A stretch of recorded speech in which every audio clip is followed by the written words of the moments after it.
ক্যাসেটটির শব্দ ধারণে এবং কম্পিউটারাইজ পরিস্ফুটনে mobile Monalisa and audio, Bagjola, Banshtala মোড়। ওয়ালা ইয়াজিদুজ জালিমিনা ইল্লা খাসারা। ক্বালা আন-নবী সাল্লাল্লাহু আলাইহি ওয়াসাল্লাম কুলিল হাক্কু ওয়ালাউ কানা মুররান ওয়া আকযিমিল গায়যা ওয়া আহসিন ইলা মান আসাআ ইলাইক ওয়া ইয়্যাকা ওয়া হুব্বুদ দুনিয়া। ক্বালা আন-নবী আলাইহিস সালাম মান কাযিবা আলাইয়া মুতাআম্মিদান ফালিয়াকআদা মাকআদাহু ফিন-নার। সাদাকাল্লাহু মাওলানাল আযীম ওয়া সাদাকা রাসূলুহুন নাবিয়্যুল কারীম ওয়া নাহনু আলা যালিকা মিনাশ শাহিদিন ওয়াশ শাকিরিন ওয়াল হামদুলিল্লাহি রাব্বিল আলামিন। সম্মানীয় শ্রদ্ধেয়ভাজন, আজকের এই সভার সভাপতি, ওলামা, হুফাজ ও হুজ্জাজে কেরাম, সমাবেত সকল শ্রেণীর ছোট বড় সমবয়স্ক বিভিন্ন পর্যায়ের শ্রোতা ভাই বন্ধু ও বাবাজিগণ, আড়ালে অবস্থিতা ধার্মিকা মমতাময়ী মা ও বোনেরা, আল্লাহ পাকের দরবারে শুকরিয়া এবং লক্ষ কোটি দরুদ ও সালাম জ্ঞাপন করছি প্রিয় নবী মুহাম্মদুর রাসূলুল্লাহ সাল্লাল্লাহু আলাইহি ওয়াসাল্লামের পাক দরবার শরীফের প্রতি। আজকের এই জলসার ইন্তজাম যারা করেছেন, পয়সা দিয়ে, শক্তি দিয়ে, সময় দিয়ে, যুক্তি বুদ্ধি পরামর্শ দিয়ে, আমি আন্তরিকতার সঙ্গে তাদের প্রতি কৃতজ্ঞতা স্বীকার করছি। ইতিপূর্বে আমাদের সর্বজন শ্রদ্ধেয় মৌলানা ইয়াকুব আলী সাহেবের মুখ থেকে বেশ কিছু মূল্যবান তত্ত্ববহুল আলাপ আলোচনা আপনারা শুনেছেন। কোন বিষয়ের উপরে তিনি বলেছেন আমি জানি না। আমি কোরআন শরীফে একটা আয়াত, মহানবীর নিজস্ব জবানে বর্ণিত ছোট্ট একটা হাদিস শরীফ তেলাওয়াত করেছি। এর উপরে একটা বিষয়ের উপরে ধারণা দেওয়ার চেষ্টা করছি। সবকিছুর আগে আমি আমার শ্রোতা ভাইদেরকে বলবো, কোরআন শরীফের প্রথম শব্দটাই হলো ইকরা, পড়ুন। 6666টি আয়াতের ভিতরে গারে হেরায় সাধনারত অবস্থায় ফেরেশতা জিবরাইল আমিন আলাইহিস সালাম রমজান মাসের 27 তারিখে সর্বপ্রথম যিনি আল্লাহর কাছ থেকে ওহী নিয়ে রাসূলুল্লাহর কাছে অবতীর্ণ হলেন, প্রথম শব্দটাই শোনালেন ইকরা, ইয়া রাসূলুল্লাহ আপনি পড়ুন। নবী পাকের সেদিন জবাব ছিল মা আনা বিকারিন, আমি না পড়তে জানি না। এই যে প্রথম কথাই হলো ইকরা, মুসলিম সম্প্রদায়ের অগ্রগতির পিছনে অনেক কিছু বাধা, অবনতির অনেক কিছু কারণ থাকতে পারে, তবে আমার মনে হয়েছে সবচেয়ে অগ্রগতির পথে যেটা বেশি বাধা দিয়েছে, সম্প্রদায় পিছিয়ে রয়েছে, তার পিছনে সবচেয়ে যেটা বড় কারণ সেটা হলো অজ্ঞতা আর মূর্খতা। জাতির অস্তিত্ব টিকে থাকবে কিংবা থাকবে না সেটা নির্ভর করবে সেই সম্প্রদায়ের লেখাপড়ার উপরে, নির্ভর করবে সেই সম্প্রদায়ের শিক্ষা এবং দীক্ষা, সাধনা আর আরাধনার উপরে। ঠিক একই কথার পুনর্মূল্যায়ন করে রাসূলুল্লাহ বললেন, উতলুবুল ইলমা মিনাল মাহাদি ইলাল লাহাদ, তোমরা লেখাপড়া শিখবে, জ্ঞান অর্জন করবে মায়ের কোল থেকে, এবং এই জ্ঞান অর্জন ততদিন বন্ধ করো না যতদিন পর্যন্ত তোমরা কবরের মাটিতে প্রবেশ না করো। এখানে আমরা যত মানুষ আছি, যদি জিজ্ঞেস করি ঈসা নবীর উম্মত কজন, হাত তুলুন, কেউ হাত তুলবে না। যদি বলি মুসা নবীর উম্মত কজন, হাত তুলুন, কেউ হাত তুলবে না। যদি বলি মুহাম্মদ ইবনে আব্দুল্লাহ রাসূলুল্লাহ সাল্লাল্লাহু আলাইহি ওয়াসাল্লামের উম্মত কজন, সবাই হাত তুলবে। ভাই, আমার এই ধারণাটা কি ভুল? আমি হাত তুলতে বলছি না, অনেক মুরব্বী মানুষ রয়েছেন তো, আদেশ করাটা মানায় না। কিন্তু রাসূলুল্লাহর উম্মত আমরা কি না? যদি হাত তুলতে বলি সবাই হাত তুলবে না? সবাই হাত তুলবে। যদি বলি প্রতিদিন বই পড়ে কেডা, হাত তুলুন, কড়া উম্মত হাত তুলবে? যে প্রতিদিন অন্তত একটা দুটো পৃষ্ঠা করে বই পড়ে এই রকম উম্মত কজন আছে? খুব বেশি বেশি কুতে মুতে 3-4টে লোক তুলবে। আপনি কি করে ভাবলেন যে আপনি মুহাম্মদ সাল্লাল্লাহু আলাইহি ওয়াসাল্লামের খুব ভালো উম্মত? আপনার নবী, আপনার নেতা, আপনার ইমাম, আপনার কমান্ডার, আপনার রাহাবার সত্যি যদি আব্দুল্লাহ, মুহাম্মদ ইবনে আব্দুল্লাহকে নেতা, লিডার, রাহাবার, কমান্ডার, ইমাম হিসাবে গ্রহণ করতেই হয়, প্রতিদিন মুসলমানের বাচ্চাকে অন্তত 2-4 পৃষ্ঠা করে বই পড়তে হবে। কারণ আপনার নবী বলেছেন, মিনাল মাহাদি ইলাল লাহাদ, মায়ের কোল থেকে পড়াশোনা শুরু করবে, যতদিন কবরে প্রবেশ না করো ততদিন তোমাকে পড়তে হবে। 3-4 ক্লাস নিয়ে পড়ে বাবাজি তালুক লাটে তুলেস, আর কেতাবাতে করে না। কেতাবাতে করবে কেন? হটতন দুইতন টেক্কার পাশায় কাটি মারবে। ও 5 খেলবে, 16 গুটি খেলবে, ও মোবাইল টেপাটিপি করবে, বই পড়বে কি জন্য? ও তো বিরাট পণ্ডিত, আর বই পড়ে না। আল্লাহ দিকে চেয়ে বলুন, মুহাম্মদ যদি আপনার নবী হন, আর সেই মুহাম্মদ যখন বলেছেন আমার উম্মতেরা মায়ের কোল থেকে নিয়ে আর কবরে যাওয়া পর্যন্ত পড়াশোনা করবে, যারা প্রতিনিয়ত 2-4 পৃষ্ঠা করে বইপত্র পড়ে না, কিয়ামতের দিনেরা কোন মুখ নিয়ে বলবে যে আমরা হযরত মুহাম্মাদের উম্মত?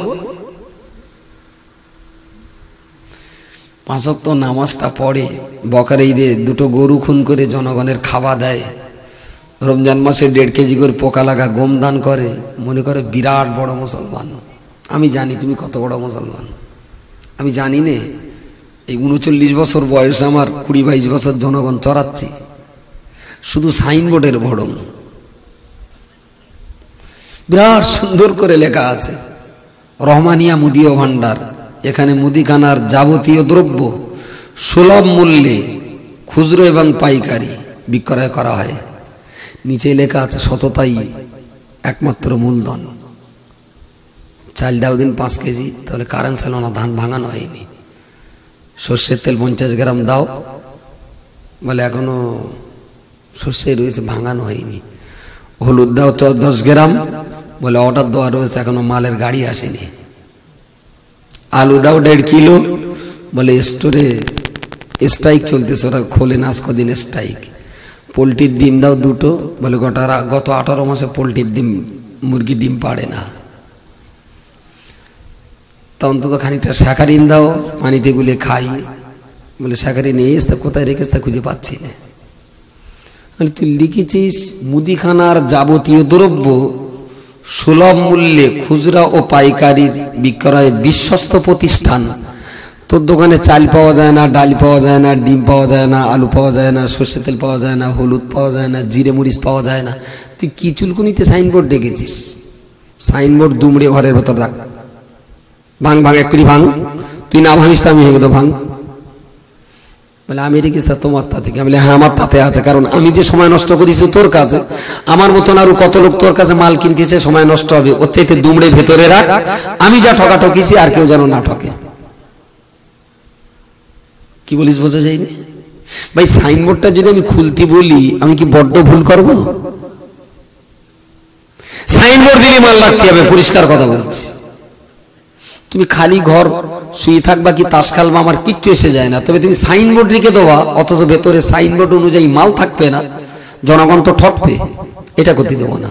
আর যেই বলবো সাইনবোর্ড খুলতি, দেশের এইরকম ধাপ্পা বা চিটিংবাজগুলো আমার বিরুদ্ধে তখন সংগ্রাম করবে, বলে আমার টাকাতে সাইনবোর্ড কিনে গেছে তোর তাতে জ্বালা করতেছে। আমার জ্বালা করবে না? আমার জনগণগুলো নিরীহ গোবাচারাগুলো তোমার দোকানে যে ঠকবে আমার জ্বালা করবে না?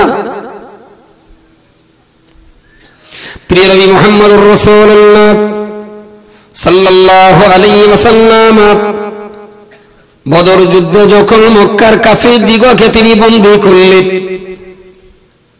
মদিনাতুল মুনাওয়ারাতে বন্দী কাফের তারা যখন অবস্থান করছে, ওই রকম সময় নবী মুহাম্মদুর রাসূলুল্লাহ সাল্লাল্লাহু আলাইহি ওয়াসাল্লাম তিনি মদিনাতুল মুনাওয়ারাতে জুমার নামাজ পড়ার পরেতে পরিষ্কার ভাষায় তিনি ঘোষণা করে বললেন, মক্কার যে সমস্ত কাফির বেঈমান মুশরিকদের বাচ্চাগুলো বদর যুদ্ধে আমাদের কাছে যারা বন্দী হয়েছে, ওরা যদি ওদের বাড়িতে ফিরে যেতে চায় অজ্ঞাত অবস্থায় তাদের ফিরিয়ে দেওয়া হবে, তবে বন্দী মুক্তির জন্য 4000 দিরহাম করে মুক্তিপণ দেওয়া লাগবে।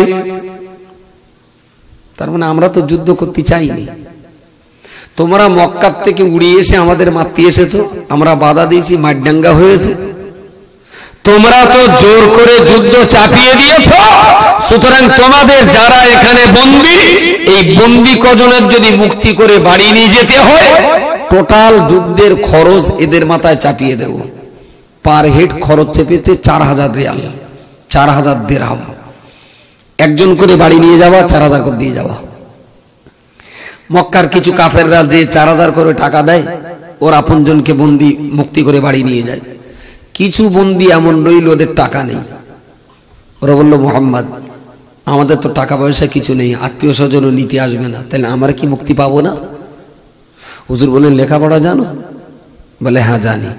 বললেন আমার এই মদিনার মুসলমান, এরা তো নব মুসলমান, এরা কলমা পড়তে পারে, শুনি শুনি কোরআন পড়তে পারে, কিন্তু আলিফ বে তেসে চেনে না, এদের আক্ষরিক জ্ঞান নেই। তোমরা যারা লেখাপড়া জানো, এক একজন কাফের 10টা করে মুসলমানকে আরবি আক্ষরিক জ্ঞান শিক্ষা দিলে ওই 4000 টাকা দেওয়া লাগবে না, এই 10টা লোকের শিক্ষা দেওয়াটাই হবে তাদের মুক্তিপণের অর্থধার্য। জোরে বলুন সুবহানাল্লাহ। 1500 বছর আগে শিক্ষার প্রতি কত অনুপ্রেরণা, কত চেতনা, শিক্ষার প্রতি কত শ্রদ্ধা, তাই রাসূল বললেন লোকটা যদি কাফের হয়, শিক্ষা যদি তার কাছে থাকে তার কাছ থেকে নিতে হবে। লোকটা যদি ইসলামের চরম শত্রু হয়, শিক্ষা যদি তার কাছে থাকে তবুও নিতে হবে। কাফেরদেরকে বসিয়ে রেখে কলমা পড়নেওয়ালা মুসলমানদেরকে ছাত্র বানিয়ে এক একজন কাফের 10 জন করে মানুষকে আক্ষরিক জ্ঞান শিক্ষা দিলেন, রাসূলুল্লাহ বিনা টাকায় তাদেরকে মুক্তি দিয়ে দিলেন। জোরে বলুন সুবহানাল্লাহ। ভাই 1500 বছর আগের শিক্ষার প্রতি এই অনুরাগ আমার নবীকে বাদ দিয়ে আর একটা কাউকে খুঁজে দেখাতে পারবেন? এখন তো পঞ্চায়েতের দেয়ালের গায়ে, জেলা পরিষদের দেয়ালের গায়ে, পাঁচিলের গায়ে মোটা মোটা অক্ষরে লেখা আছে শিক্ষা ভিক্ষা নয়, শিক্ষা জন্মগত অধিকার। কেটা বলেছে? বালগঙ্গাধর তিলক বলেছে, মাতঙ্গিনী হাজরা বলেছে, রবীন্দ্রনাথ ঠাকুর বলেছে, নজরুল ইসলাম বলেছে। তোর কাছে যাদের কথা নিয়ে তোরা নাচানাচি করতেছিস, ওর সাই গোষ্ঠী 14 পুরুষ জন্মানোর অনেক আগে হযরত মুহাম্মদ বলেছেন মায়ের পেট থেকে কবরে যাওয়া পর্যন্ত লেখাপড়া করতে হবে। কোনদিন কোন পঞ্চায়েতের দেওয়ালের গায়ে রাসূলুল্লাহর এই কথাটা কি দেখতে পান? কেন ধাবা হবে না? না, মুহাম্মদ যত দামি কথাই বলুক ওইটা দেওয়া হবে না। ও যে মুসলমানের একটা অংশ, ওরা দিলি মুসলমানের বুক পাঁচাতে হবে, যেন মুসলমানদের কিচ্ছু নেই, সুতরাং বঞ্চিত করো। আল্লাহ গুনাহ ক্ষমা করুন, আর যারা এই কাজগুলো করে তাদের আল্লাহ সুবতি দিক। যে কথা বলছিলাম লেখাপড়া, ভাই যে কটা মানুষ আছে সবার প্রশ্নের উত্তরের দায়িত্ব আমার। ঠিক 11টা পর্যন্ত বলবো, 11:15 পর্যন্ত আমি বকবো আর 15 মিনিট আপনাদের বকাবো। জিজ্ঞেস করার থাকে জিজ্ঞেস করবেন, যদি আজকে পারি উত্তর দেব, যদি আজকে না দিতে পারি সামনের দিন প্যান্ডেল খরচ আমার, ফের এসে ভুলে যাব। আজকে কি দেবে শেষে? খিচুড়ি নাকি? খিচুড়ি? সেদিন বিরিয়ানি হবে, হলস্টারের গরুর বিরিয়ানি। তবে আমার সঙ্গে কথা বলতে হবে। এখান থেকে উঠে গিয়ে সকালে সাইগা দাইগে মদনানি মারা, বউটাও খারাপ বলবে, বলে মাতিন বললো, মাতিনের জিজ্ঞেস করতে, তুমি তার জিজ্ঞেস না করে দোকানে এসে ফটফট করতেছ কি জানি, বউটাও ভালো জুতো দে।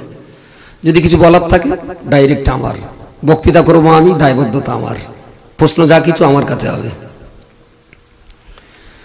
ইয়াকুব সাহেব চলে গেল, আমার টাইম।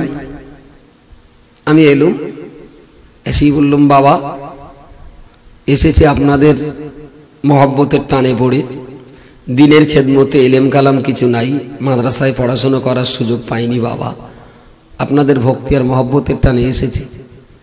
সভাপতি যদি আমার শরীরে দিয়ে বলে, তুই সাইকেল গ্যারেজে যা, তোর যখন এলেম কালাম কিছু নেই, তুই মাইক উঠিস কেন? তুই সাইকেলের গ্যারেজে যা, গিয়ে ওখানে টিকিট মারা, সাইকেল চৌকি দে। সভাপতি কি বড্ড ভুল বলবে? কথা আসতে হচ্ছে কেন? ভয় লাগতেছ নাকি? এসেছি বাবা আপনাদের খেদমতে, এলেম কালাম কিছু নাই। সভাপতি যদি আমার বলে, তোর যখন এলেম কালাম নিতে তুই অজমারা পেয়েছিস কি জন্য? যেখানে রান্না করতে চুলো জাল ঠেলে দিকে দা। সভাপতি কি বড্ড ভুল বলবে? অস করে চুর গেলে যাচ্ছে, পেটে পাদে চটকালি হাগার মুখ ছাড়া কিচ্ছু বেরোবে না। অস চুর গেলে যাচ্ছে, ভীষণ চুর গেলে যাচ্ছে। সমাজের অবস্থা দুরবস্থা, কোথায় কি ঠেকলো, কোথায় কি হলো দেখার সময় নিত। বুখারী শরীফ পড়তে পারো? তাহলে জানা। মিশকাত পড়তে পারো? তাহলে একাধবার দেখেছি, পড়িনি। জালালাইন পড়তে পারো? তাহলে না, তো আমি মাদ্রাসায় পড়িনি, তা কি করে পড়বো? আমি ফতোয়ায় ওই হেদায়াটা কুদুরি সরে যাবে। বলছে না, আমি না সব মাদ্রাসায় পড়িনি। বলে অস করতে পারবা? তাহলে ভালো মাইক যদি হয় 3.5 ঘন্টা পারবো।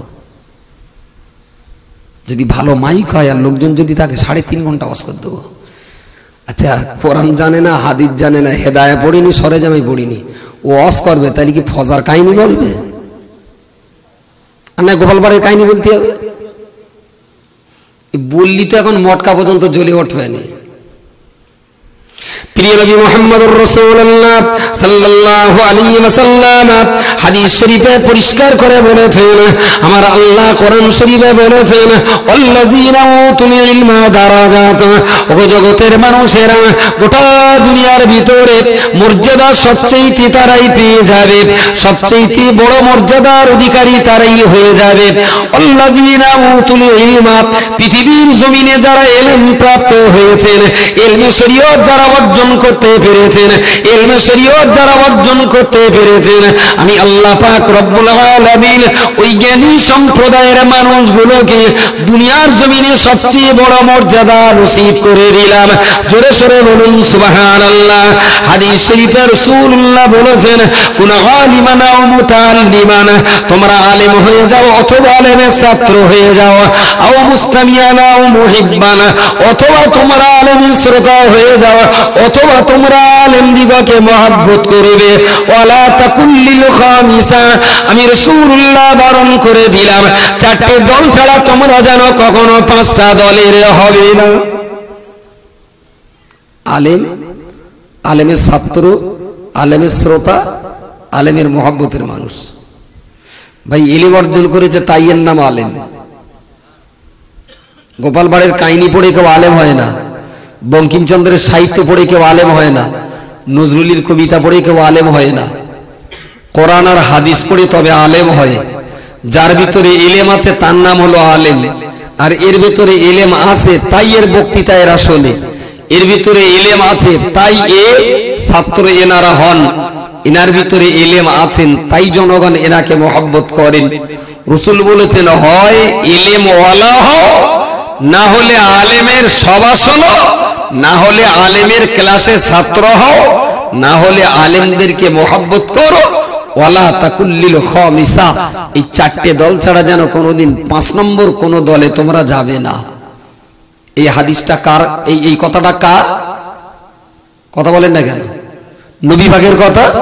তাহলে নবী পাকের এই কথা অনুযায়ী আমি যদি ইলম অর্জন করার জন্য বলি যে যার গায়ে ইলম কালাম নি তারা যেন অজ না করে, তখনই তো এমনি জ্বালা করে মানে দেখোস তো 2 পৃষ্ঠা পড়ে এর কেরাম অহংকার।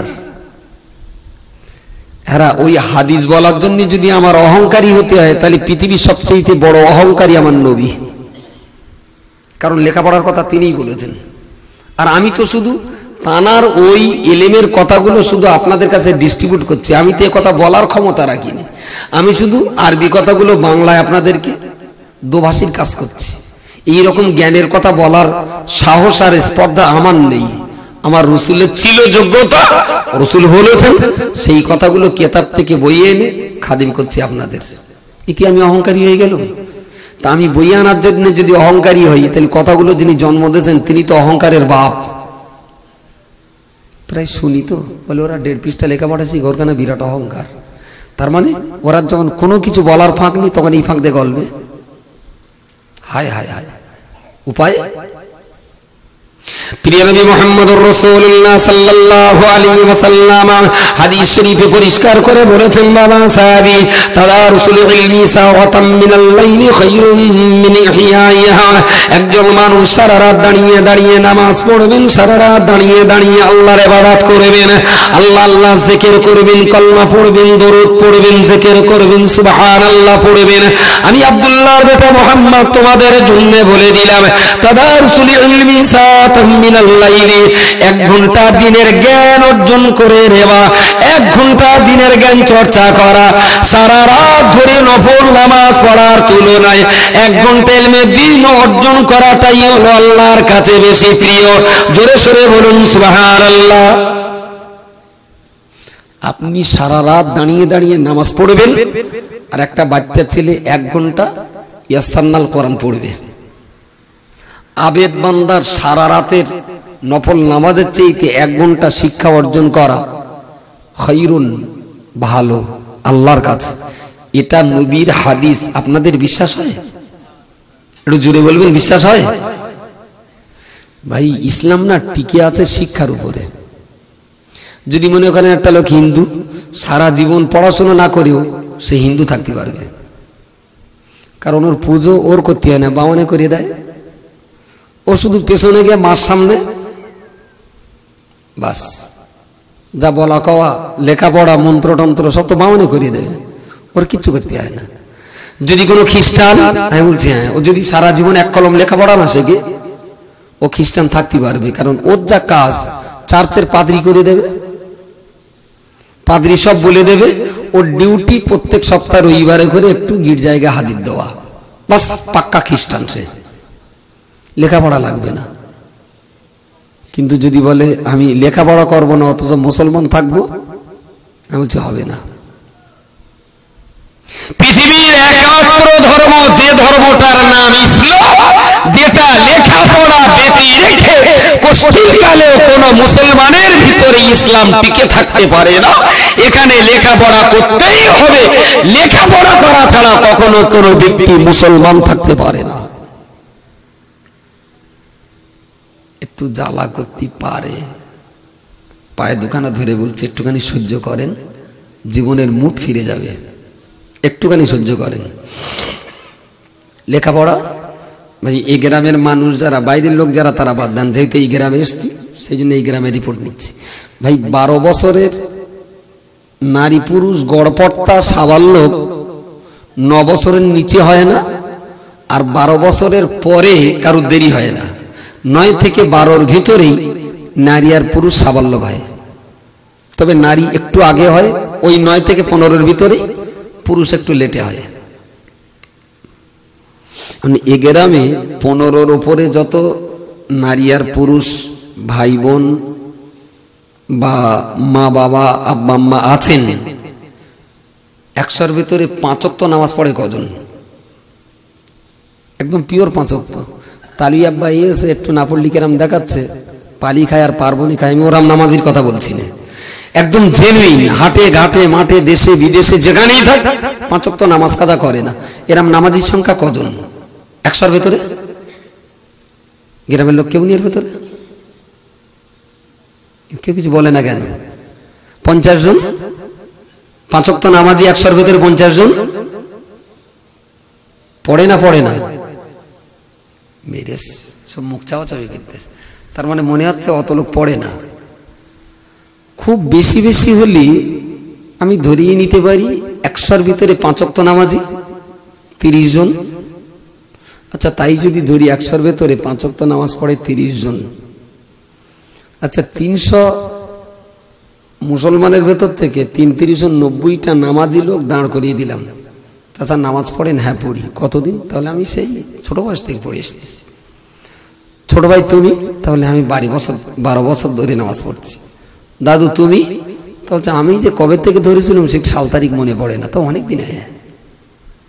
ভালো, সবাই নামাজ পড়ে, তুমি একটু কোরআন শরীফ পড়ো দিন। তাহলে খোকা আমি তো কোরআন পড়তে পারি না। তুমি? তাহলে আমি একটু পড়তে পারি। কোথাতে শিখেছো? বলে নামাজ শিক্ষার লেখা রয়েছে বাংলায়, ওই দেখে দেখে মুখস্থ করিস। আলম তারা লিলাফি। ভালো, আমি বললাম না ওসব বাদ দেন, বাংলা টাংলা বাদ দেন, আমি আরবি কোরআন শরীফ খুলে দেব। নামাজ পড়তে গেলে কমপক্ষে 4 রাকাতে 3-4 12টা সূরা লাগে, 12টা কেরাত লাগে, কমপক্ষে 3 আয়াত করে সব নামাজ মিটে যাবে। যদি 12টা কেরাত পরিমাণ, না ভুল বললাম, 4টে কেরাত পরিমাণ যদি কারো শুদ্ধ থাকে সারা জীবনের মতন সব নামাজ পড়া যাবে। 4টে কেরাত, তা 4টে কেরাত মানে একটা কেরাতে 3টে করে আয়াত, টোটালে যদি 12টা আয়াত শুদ্ধ করে কেউ পড়তে পারেন আলহামদুলিল্লাহ, সারা জীবনে নামাজের জন্য যতটুকু কোরআন দরকার মিটে যাবে। তাই বললাম 12টা আয়াত আপনার যেখান থেকে পছন্দ হয় একটু পড়ে দেন দিন। এই 100 নামাজির ভেতরে আরবি কোরআন শরীফ খুলে দিলে কটা লোক পড়তে পারবে? একটু হ্যাঁ উত্তর দেন তাড়াতাড়ি। জি জি, গোটা 5? ওইরামি, বাহ, এরকম একটু উত্তর না দিলে ভালো লাগে। 100 নামাজির ভিতরে 5টা নামাজি আরবিতে কোরআন শরীফ পড়তে পারে। মুতাওয়াজ্জিহান ইলা জিহাতিল কাবাতিশ শরীফাতি আল্লাহু আকবার, সানাটা পড়লো, আলহামদুলিল্লাহ পড়লো, কেরাত পড়তে হবে, কোরআন শরীফ তো জানে না। কুমোর পড়ার গরুর গাড়ি, বোঝাই করা কলসি হাড়ি, তারপর আর কি কোথায় আছে না? আয়া চাঁদ মামা টিক দিয়ে যা, চাঁদের কপালে চাঁদ টিক দিয়ে যা, আল্লাহু আকবার, নামাজ হবে? যারা কোরআন শরীফ পড়তে পারে না ওরা নামাজেদেরকে কি কুমোর পাড়ার গরুর গাড়ি পড়ে না কি পড়ে? লেখাপড়া শিখতে বললি তো ঝাঁস হয়, জ্বালা করে। নামাজে পড়ে নাকি আমার একটু বলে? বলবে কেন? ওই বাংলা সূরা ফাতিহা মুখস্থ করেছি। 100 মুফতি ফতোয়া দেবে যারা বাংলা উচ্চারণ দেখে দেখে মুখস্থ করে নামাজ পড়েছে একটারও নামাজ হয় না। বলবে তাই তো খোকা, কি হবে, ভুল ভ্রান্তি না একটু হয়, তাই বলি কি আল্লাহ ক্ষমা করবে না? তুমি দেখো আল্লাহ দয়াবান, গফুর গফফার, রহিম রহমান, তার তো দয়ার কোনো শেষ নেই। আমরা একটু ভুল করি তাই কি আল্লাহ নামাজ সব কবুল করবে? আমারও মত আছে। পৌষ মাসের কথা নেই, স্মৃতি লেপের বাইরে আসার কোনো দরকার নেই, লেপের ভেতরে মুড়ি দিই আল্লাহু আকবার আল্লাহু আকবার আশহাদু আল্লা ইলাহা ইল্লাল্লাহ, এইভাবে নামাজ পড়িয়ে দেবেন। আল্লাহর যদি ইচ্ছা থাকে সুস্থ শরীরে শুয়ে পড়েও বলে দিলে অতি আল্লাহ লে নেবে। যদি আল্লাহ লেয়, যদি কারোর তো কিছু করার নেই, আল্লাহ যদি কবুল করে বাধা দেবে কেডা? কি দরকার কথা নেই স্মৃতি উজু করা, লেপের ভিতরেই চালিয়ে নেন না। যদি বলেন না বিনা ওযুতে নামাজ পড়লে কাফের হতে হবে, এটা ফতোয়া। যে ফতোয়ায় লেখা আছে বিনা ওযুতে নামাজ হবে না, সেই ফতোয়ায় লেখা আছে কোরআন শুদ্ধ করে পড়তে পারলে না পারলে নামাজ হবে না। কি দরকার ওযু করার? তাইলে নামাজ পড়ে। ইস, আমি বলেছি পড়াশোনা না করলে হিন্দু থাকা যায়, পড়াশোনা না করে খ্রিস্টান থাকা যায়, পড়াশোনা না করে বৌদ্ধ থাকা যায়, পড়াশোনা না করে মুসলমান থাকা যায় না। এটা মাস্ট, পড়তেই হবে, পড়তেই হবে। তাতে যদি আপনার বয়স 70 বছর পেরিয়ে যায় তবু বলছি এখনো পড়তে হবে এই বয়সে। আপনার নেতা বলেছেন মিনাল মাহাদ ইলাল লাহাদ, মার্কল থেকে আর কবর পর্যন্ত পড়াশোনা বন্ধ করলে হবে না। আমি বললি এত জ্বালা করবে কেন? আল্লাহর নবী মুহাম্মদুর রাসূলুল্লাহ সাল্লাল্লাহু আলাইহি ওয়াসাল্লাম তিনি যে হাদিস শরীফে পরিষ্কার করে বললেন, সারা রাত দাঁড়িয়ে দাঁড়িয়ে নফল নামাজ পড়বার তুলনায় 1 ঘন্টা জ্ঞান চর্চা করাটা আমার আল্লাহর কাছে অধিক সুন্দর প্রিয়তম কাজ। ও বান্দা, আপনি মনে রাখবেন নবী আমার হাদিস শরীফের অপর একটা জায়গায় বলেছেন, একজন সাধারণ ব্যক্তি ইসলাম বাঁচিয়ে রাখবার জন্য, ইসলামের বিজয় পতাকা ওড়াবার জন্য একজন ব্যক্তি ইসলামের জন্য লড়াই করতে যাবেন, এক হাতে তার ঢাল তলোয়ার থাকবে, অপর হাতে তার ঢাল থাকবে, ইসলামের পতাকা ওড়াবার জন্য লোকটা লড়াই করতে যাবেন। ওই লড়াইতে লোকটা যদি শাহাদাত বরণ করবেন, নবী আমার হাদিস শরীফে বলেছেন, ইসলামের জন্য শহীদ হয়ে যাওয়া বান্দা, ওর রক্তটা যদি এক বোতলের ভিতরে ভর্তি করে রাখা হয়, আল্লাহর একজন বান্দা ইলম অর্জন করবেন, লেখাপড়া শিক্ষা করবেন, ওই বান্দার লেখাপড়া শিক্ষার কলমের কালিটা যে বোতলের ভিতরে রেখে দেওয়া হবে, আমি রাসূলুল্লাহ তোমাদের বলে দিলাম, শহীদ বান্দার গায়ের রক্তের তুলনায় ইলম অর্জনকারীর কলমের কালির মর্যাদা গোটা দুনিয়ার মানুষ না দিলেও আমার আল্লাহর দরবারে ওই কালির মর্যাদাটাই বেশি হবে। জোরে বলবেন না সুবহানাল্লাহ? সুবহানাল্লাহ বলতে বলে একটু কষ্ট হচ্ছে, যেহেতু সব তো বিরুদ্ধে যাচ্ছে। সুবহানাল্লাহ বললে কষ্ট হবে না? যদি আমি এখানে বলতে পারতাম বিশ্রে হাফি মাতাল চুল্লুখোর, জানতো না বুঝতো না, দিন রাত নেশা করে পড়ে থাকতো, বিশ্রে হাফি পথ দিয়ে চলতে চলতে একটা কোরআনের আয়াত লেখা কাগজ পেল, কাগজটা তুলে ঝেড়ে ফেলে মুখে চুমু খেয়ে ঘরের উপরের তাকে সুন্দর করে রেখে দিল। আল্লাহ হাসান বস্তিকে ডেকে বললেন, হাসান, চুল্লুর আবগারিতে বিশ্রে হাফি মদ খেয়ে পড়ে রেসোর ডেকে লিয়ে আয়। হাসান বস্তিকে যখন দেখছেন তখন নেশার ঘরে বিশ্রে হাফি পড়ে আছে, হাত ধরে ডাকলেন, এই ওঠ। চোখ মুখ তখন লাল, কি হয়েছে? চল তোর গা ধুতে হবে। তুলে এনে গোসল দেওয়া হলো, ভালো কাপড় পরিয়ে দেওয়া হলো, এক জায়গায় বসানো হলো। হাসান বসরি আল্লাহ পাকের জাতে ওয়াহদানিয়াতের ইশক আর মোহাব্বতের ফায়েজ নিক্ষেপ করলেন। এক মুহূর্তের ভিতরে বিশ্রে হাফি ওখানে চোখ বন্ধ করি সপ্তম আসমান অতিক্রম করে আল্লাহর আরশ পর্যন্ত দেখতে পেলেন। জোরে বলুন সুবহানাল্লাহ। আগের চাইতে এই সুবহানাল্লাহটা জোরে হয়েছে না? জোরে হয়েছে না হয়নি? এখানে সুবহানাল্লাহ বললি তো কিছু ঘাড়ে চাপবে না, আর ওখানে সুবহানাল্লাহ বললি তো ঘাড়ে চাপবে, বই পড়তে হবে। এ তো সস্তায় জান্নাতে যাওয়া পার্টি। আমি জানি না 22 বছর আর জনগণ চড়াচ্ছি, আমি জানি না। বলে দিলাম বাবা, যারা আমল করেছেন তাদের দেখে শিক্ষা নেন। আলহামদুলিল্লাহ, বিশ্রে হাফি খেত মাতাল, কোরআন পড়ে পেয়েছিল, ঝেড়ে ফেলে চুমুকে জাড়ায় তুলে রেখে দিল। হাসান বস্তি এসে গোসল করিয়ে ভালো কাপড় পরিয়ে ফায়েজ দিলেন, রাতারাতি আল্লাহর ওলি হলেন। ভাই, এই ইতিহাস থেকে কি শিক্ষা নেব? আমি বয়স আমার 39, 9 বছর বয়সের পরে বাড়ির বাইরে বেরিয়েছি, কোন রকমে 6-7 পর্যন্ত পড়ে তারপর একটা মাদ্রাসা করলুম, সেখানে 200-300 বাচ্চা কাচ্চা পড়ে। ওদিকে বঙ্গনুর কাগজ চালাচ্ছি 9 বছর, 12 লাখ টাকা গাঁটির টাকা ডুবিয়ে, যাতে জনগণের দুটো এলেম কালামের মসলা মাসাইলের জ্ঞান হয়।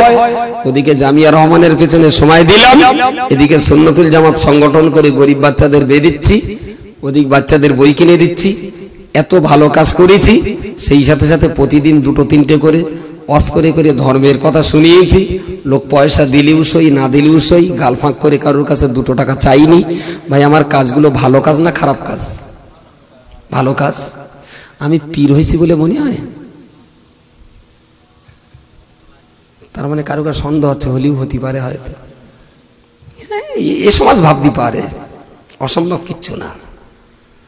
জিনা আমার সামনে পেছনে চটের আড়ালে কি আছে, লেটকে মেরে ফেলে দিল, মাতিন বলতে পারবে না। আমার সে ক্ষমতা নেই, পীরের জায়গায় যেতে পারিনি, সেই পথে এখনো হাঁটাও ছুটতে শিখিনি, চেষ্টা আছে, যদি আল্লাহ সুযোগ দেন হবে। 39 বছর ধরে সময়, দেহ, রক্ত, আরাম বিরাম সব হারাম করে দিয়ে উপার্জিত অর্থগুলো ধর্মের পেছনে ব্যয় করে এখনো পীর হতে পারিনি। আজকে তো মনে হচ্ছে যদি ওই ইতিহাস থেকে শিক্ষা নিতে হয় তাহলে সব ছেড়ে ছুড়ে দে। সকালে বাদুড়ের মদ, দুপুরে বাগজলার মদ, সন্ধে মেটের মদ, 3 গ্লাস করে চুল্লু খাই, আর রাস্তায় রাস্তায় ঘুরে বেড়াই। কোরআনের একটা পৃষ্ঠা ছিঁড়ে পেলেই ঝেড়ে ঝুড়ে চুমু দিয়ে ওপরে রেখে দেবো। আর হাসান বস্তি কবরতে উঠে এসে তওবা তিল্লা পড়িয়ে খোদার সঙ্গে আমার দেখা করিয়ে দেবে। হবে না? হবে না? কেন হবে না? তাহলে ওর থেকে কি ঘোড়ার বোতল শিক্ষা নেবো আমি? ওতে শিক্ষা নেবার আছে নাকি আমি তো বুঝতে পারছি না। আরে শিক্ষা যদি নীতি হয় তাহলে এইটা বল। দাদা হুজুর কেবলা বাংলাদেশে বক্তৃতা করলেন, একজনের বাড়িতে খেলেন, পরে গিয়ে কেউ বললেন হুজুর এনা সুদখোর। পীর সাহেব জামা খুলে দিলেন, ঠিকানা লিখে দিলেন, বললেন বাবা আমি ফুরফুরায় যাচ্ছি, তোমার বাড়িতে যা খেয়েছি টাকা ভিপি করে পাঠিয়ে দেব, আমার জামাটা ভিপি করে পাঠিয়ে দিও। তুই বল যে এইটা দেখে শিক্ষা নেন, যার যার জমির আলছাটা আছে জমিগুলো ফিরিয়ে দেখ, ভাগারে রেকর্ড করা জমিগুলো ফিরিয়ে দেখ, জোর জবরদখল করে নেওয়া কেড়ে নেওয়া জমিগুলো ফিরিয়ে দেখ, ছেলের বীর্য বিক্রি করে মেয়ের বাপের বুকের রক্ত দেজা শোষণ করে খেয়েছো, টাকাগুলো বের হাতে তুলে দাও, তাইলে না বলতুম হ্যাঁ দুটো শিক্ষা আছে এর ভেতরে। ওতে কি ঘোড়ার কুচু লুবো আমি? কি বলিস বোঝা যায়নি?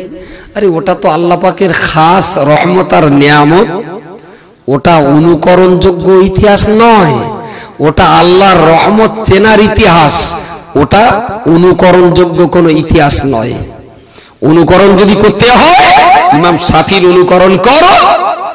মায়ের কাছে যখন টাকা চাইলেন বই কিনবো টাকা দাও, মা বলল তোর পড়াশোনার জন্য টাকা দিতে পারবো না, একা পরের বাড়ি জিগিরি করি, যা ভাত আনি তিনি মাই পই আমরা খাই, তোর বই কেনার টাকা কোথায় পাবো? ওর মা যখন পরের বাড়ি কাজ করতে চলে গেছে, ইমাম শাফি তখন ঘরের ছাদ ভেঙে সেই ছাদের রড বিক্রি করে পড়াশুনো করার কেতাব কিনেছিলেন। মা বললেন কচি তুই ছাদ ভেঙে ফেললি, থাকবো কোথায়?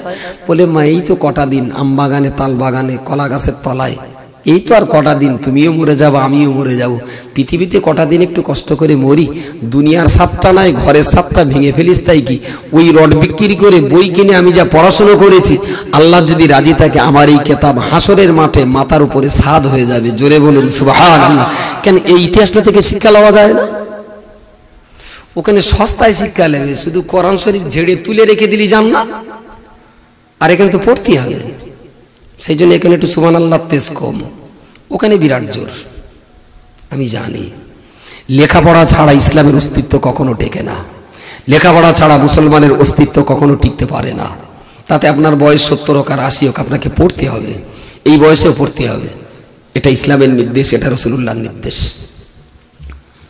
আমার আল্লাহ পাকের নবী মুহাম্মদুর রাসূলুল্লাহ সাল্লাল্লাহু আলাইহি ওয়াসাল্লাম তিনি তো পরিষ্কার করে হাদিস শরীফে বললেন, ধর্মযুদ্ধে যিনি শাহাদাত বরণ করবে, শহীদ বান্দার গায়ের রক্তের তুলনায় শিক্ষা বর্জনকারী ব্যক্তির কলমের কালির মর্যাদা আমার আল্লাহর কাছে অনেকটাই বেশি হবে।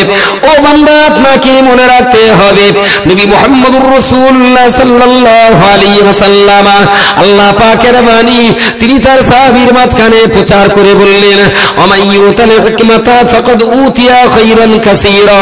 तमाम দুনিয়ার ভিতরে সেই মানুষেরাই আল্লাহ পাকের নিয়ামত আর বরকত সবচেয়ে বেশি তারা ভোগ করতে পারবেন যারা আল্লাহর পক্ষ থেকে ইলমে দ্বীন আর হিকমত অর্জন করতে পেরেছেন। ফাকাদ উতিয়া খায়রান কাসীরা, তারা সবচেয়ে ভালো জিনিস পেয়েছেন যারা আল্লাহর কাছ থেকে ইলম আর হিকমত প্রাপ্ত হয়েছেন। জোরে বলবেন না সুবহানাল্লাহ? বিশরাফির মতন হয়েছে সুবহানাল্লাহটা? আসলে ভেতরে যাবে তবে তো সুবহানাল্লাহ জোর হবে, ওইটাই বিরাট হয় সস্তায়। আর এগুলো তো আক্কার, এখন বুড়ো বয়সে আবার চশমা কেটে পড়তে হবে। হ্যাঁ পড়তে হবে, যদি আপনি শেষ নবীর উম্মতের দাবিদার হন তাহলে আপনার পড়তে হবে, পড়া ছাড়া কোনো গল্প চলবে না। ইলম কালাম কিছু নেই, এসেছি বাবা খেদমতে, ওসব কবরে চলবে না, কবরে পড়াশোনা করে তাই যেতে হবে। মান রব্বুকা ওয়া মা দীনুকা ওয়া মান নাবিয়ুকা, কবরে গেলেই তো জিজ্ঞেস করবে ওয়া মা ইমামুকা, তুমি পৃথিবীতে কোন কিতাবের অনুসরণ করতে। ভাই যে লোকটা কোরআন শরীফ পড়তেই পারে না সে কি বলতে পারবে যে আমি কোরআন মেনে চলতো? তো কোরআন পড়তেই পারে না, তে কথাটা বলবে কি করে? আমি তো তাই পায়ে দুখানা ধরে বলছি, যার যে বয়স পড়াশোনা আপনাকে করতেই হবে। যদি মনে করেন মুসলমান হিসাবে শক্ত জায়গায় টিকে থাকবো, যদি পড়াশোনা না করেন ইসলাম টিকিয়ে রাখা সম্ভব হবে না, কখনোই সম্ভব নয়। আল্লাহ মালিক একটা দৃষ্টান্ত দিচ্ছি, দেখেন দিন মাথায় খাটে কি। ভাই একটা আল্লাহর ওলির একটা প্রচলিত একটা কারামতের কথা বলছি, ওলিটার নাম বলবো না, যদি আপনাদের জানা থাকে তাহলে আপনারা বলবেন। কোন এক আল্লাহর ওলি রাস্তা দিয়ে যাচ্ছিলেন, গ্রামের মানুষজন ওই ওলির কারামত এবং পীরত্ব খাঁটি না ডুপ্লিকেট, লোকটা সত্যিকারের পীর না ভণ্ড, এটা যাচাই করার জন্য একটা জ্যান্ত মানুষ নূতন কাপড়ে ঢেকে খাটিয়ায় তুলে সামনে রেখে পীর সাহেব কেবলাকে ডেকে বললেন, হুজুর আমাদের এই ছেলেটা মরে গেছে, আপনি যদি একটু জানাজা পড়ে দেন আমাদের ছেলেটা খুব রহমত আর বরকতের অধিকারী হবে, আপনি ভালো মানুষ, কাবেল মানুষ, হুজুর একটু জানাজাটা পড়িয়ে দেবেন। তা পীর সাহেব কেবলা এক নজরে চোখ বুলিয়েই বললেন, বাবা আমি কোনো জ্যান্ত মানুষের জানাজা পড়ি না, ঢাকা আছে কিন্তু কাফনে।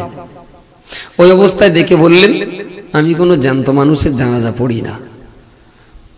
কেউ কেউ তখন বললে দেয় তাহলে আজ যাচাই করতে মানে ছেড়ে দে, বলো সত্যি ভালো ভালো, এ কিন্তু অলি মানুষ, তাহলে কাফনের ভেতরে রয়েছে, বলল কি করে? কিছু নচাংড়া বললো, দাঁড়া তুই এক্ষুনি বললি হবে, কত দূর যায় দেখি। সবাই এসে চেপে চেপে ধরে বলে, না হুজুর আপনি কি করে বলছেন, জানতো দেখতে পাচ্ছেন না কাফনে ঢাকা রয়েছে, খাটিয়ায় তোলা রয়েছে, ওর বাপ মা কেঁদে কেঁদে পাগল হয়ে যাচ্ছে, আপনি বলছেন জানতো। পিসা বললেন, বাবা তা যদি হয় তাহলে তোর ওর বাপের ডাকো, গার্জেনের বিনা অনুমতি তো আর জানাজা হয় না, অভিভাবকের ডাকো।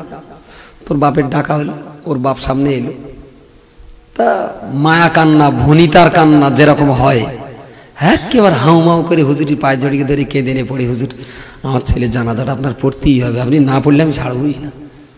বললেন, বাবা তা তোমার ছেলের কি হয়েছে? বলে, আমার ছেলেটা মরে গেছে অ্যাক্সিডেন্টে, আপনি একটু জানাজা পড়িয়ে দিলে আমার ছেলেটা জান্নাতে যাবে। তাহলে জানাজা পড়ি? বলে, যে হুজুর পড়েন। বাবা কাতার দিয়ে দাঁড়িয়ে যান, জানাজা হবে। পীর সাহেব দাঁড়িয়ে গেলেন, নওয়াই তোয়ান ওয়াদ দিয়ার ওয়া তাকবীরাত। জানাজা শেষ, পেছনে তখন নচাংড়ার দল শুরু করে বলে, ধর পীরগিরি ঘুষকে দিচ্ছি, জ্যান্ত ছেলে জানাজা পড়ে পীর, ধর ধর ধর ধর। সবাই এসে লাশার পীর সমেত গোল করে ব্যারিকেড করে দাঁড়িয়ে গেল। সবাই যখন বিভিন্ন ভাষায় বলা বলি শুরু করলো, পীর সাহেব বললেন, বাবা আমি কোনো জ্যান্ত মানুষের জানাজা পড়িনি। কাফনের কাপড়ের 3 জায়গার বাঁধন খুলে কাপড় আলগা করে দেখা গেল ছেলেটা সত্যি সত্যি মরে গেছে। ঘটনাটা শোনা আছে আপনাদের? এটা কার ঘটনা জোরে বলে? দাদা হুজুরের। এটা সত্যি না মিথ্যে? জি সত্য। সত্যটা আপনার কাছে থাক, আমি একটুখানি অপারেশন করছি, আমাকে একটু ভালো করে বোঝাবেন। ভুললি কান ডলা খাবার উঠবোস খাবো এখানে। দাদা হুজুর কেবলা শরীয়তের ফতোয়া ফারাজের ব্যাপারে দাদা হুজুরের জ্ঞান ছিল না ছিল না? তিনি কি জোহরের নামাজ 5 ওয়াক্ত পড়তেন না 3 ওয়াক্ত পড়তেন? আপনার 5 রাকাত পড়তেন না 3 রাকাত পড়তেন? দাদা হুজুর কেবলা এই মেরে 4 রাকাত, তার তো জ্ঞান ছিল বাবা। দাদা পীরের মতো কোরআন আর হাদিসের জ্ঞানী পণ্ডিত পশ্চিম বাংলার জমিনে আর একটা খুঁজে পাওয়া মুশকিল। যে মানুষটা ভারতবর্ষের পড়াশোনা শেষ করে সৌদি আরবের মদিনা শরীফ থেকে মদিনার মুহাদ্দিসদের কাছ থেকে 40টি হাদিস শরীফের কিতাবের সনদ প্রাপ্ত হয়েছিলেন। জোরে সোরে বলুন সুবহানাল্লাহ সুবহানাল্লাহ। এত বড় আলেমে দ্বীন তিনি ছিলেন। ভাই আমি এখন ওয়াজ করতে করতে আমার ওযু আছে, এসে ইস্তেঞ্জা করেছি, ওযু করে এসেছি, আমার দেহ পাক, আমার উপরে গোসল ফরজ নেই, মসজিদেও যেতে পারি, কোরআনও পড়তে পারি, নামাজও পড়তে পারি, আমার দেহ এখন বাকায়দা পাক করে এসি আমি বক্তৃতা করছি। ভাই এই অবস্থায় ওয়াজ করতে করতে যদি আল্লাহর দয়ায় আমি যদি এখন মরে যাই, জানাজার আগে আমার এই দেহটার গোসল দিতে হবে না হবে না? আমি আবার বলছি, আমি একদম পাক সাফ হয়ে ওয়াজ করছি, পেশাব নেই, পায়খানা নেই, কিচ্ছু নেই, মরার পরেও পেশাব পায়খানা কিচ্ছু বেরোয়নি, পাক অবস্থায় আমি মরেছি, আমার গোসল দিতে হবে না হবে না? হবে। হবে না কারা বলছেন? গোসল দিতেই হবে। কারো কারো ধারণা যদি পাক দেহ নিয়ে মরণ হয় তাহলে বোধহয় গোসল না দিলেও হবে। ভাই দাদা হুজুর কেবলা কি বিনা ওযুতে মরেছিলেন? তার গোসল দিতে হয়েছিল না হয়নি? অবশ্যই। রাসূলুল্লাহর ইন্তেকালের পরে গোসল দিতে হয়েছিল না হয়নি? হয়েছিল। সুতরাং আমার মতন ছাগল অস করতে করতে মরবে বলে গোসল দেওয়া লাগবে না, এটা যেন কেউ না ভাবেন। মানুষ মরার পরে গোসল দেওয়াটা কি অজেব, সুন্নত, মকরুহ, হারাম, নাজায়েজ, মুবাহ কি মরার পরে গোসল দেওয়া? একাত্রা লোক বলে ফরজ। তা বলতে দেরি করছেন কেন? মাশাআল্লাহ, খুব ঠিকই বলেছেন, মরার পরে গোসল দেওয়াটা ফরজ। কোন ডেড বডি মরার পরেও বিনা গোসলে দাফন করা হয় যদি সেটা যুদ্ধের ময়দানে কোনো শহীদ বান্দা হন। শহীদানদের গায়ের রক্ত পাক, ওদের রক্ত মাখা জামা কাপড় যা আছে সেই জামা কাপড় ছিঁড়ে কুড়ে কোন রকমে ঢেকে কবরস্থ করা হবে। শহীদ বান্দাদের কোনো নতুন কাপড়ে কাফন দেওয়া হবে না, ওদের গোসল দেওয়া হবে না, রক্ত মাখা জামা কাপড় নিয়েই শহীদ বান্দাদের কবরে দাফন করতে হবে। এটাই হলো শরীয়ত। তাছাড়া পৃথিবীর সমস্ত মানুষ, সে আলেম হতে পারে, হাজি হতে পারে, হাফেজ হতে পারে, পীর হতে পারে, গৌস কিংবা কুতুব হতে পারে, ইমাম কিংবা মুয়াজ্জিন, যেই হন না কেন মরণের পরে গোসল দিতে হবে। গোসল দেওয়াটা হলো ফরজ। আমাকে একটুখানি উত্তরটা দিয়ে বলবেন।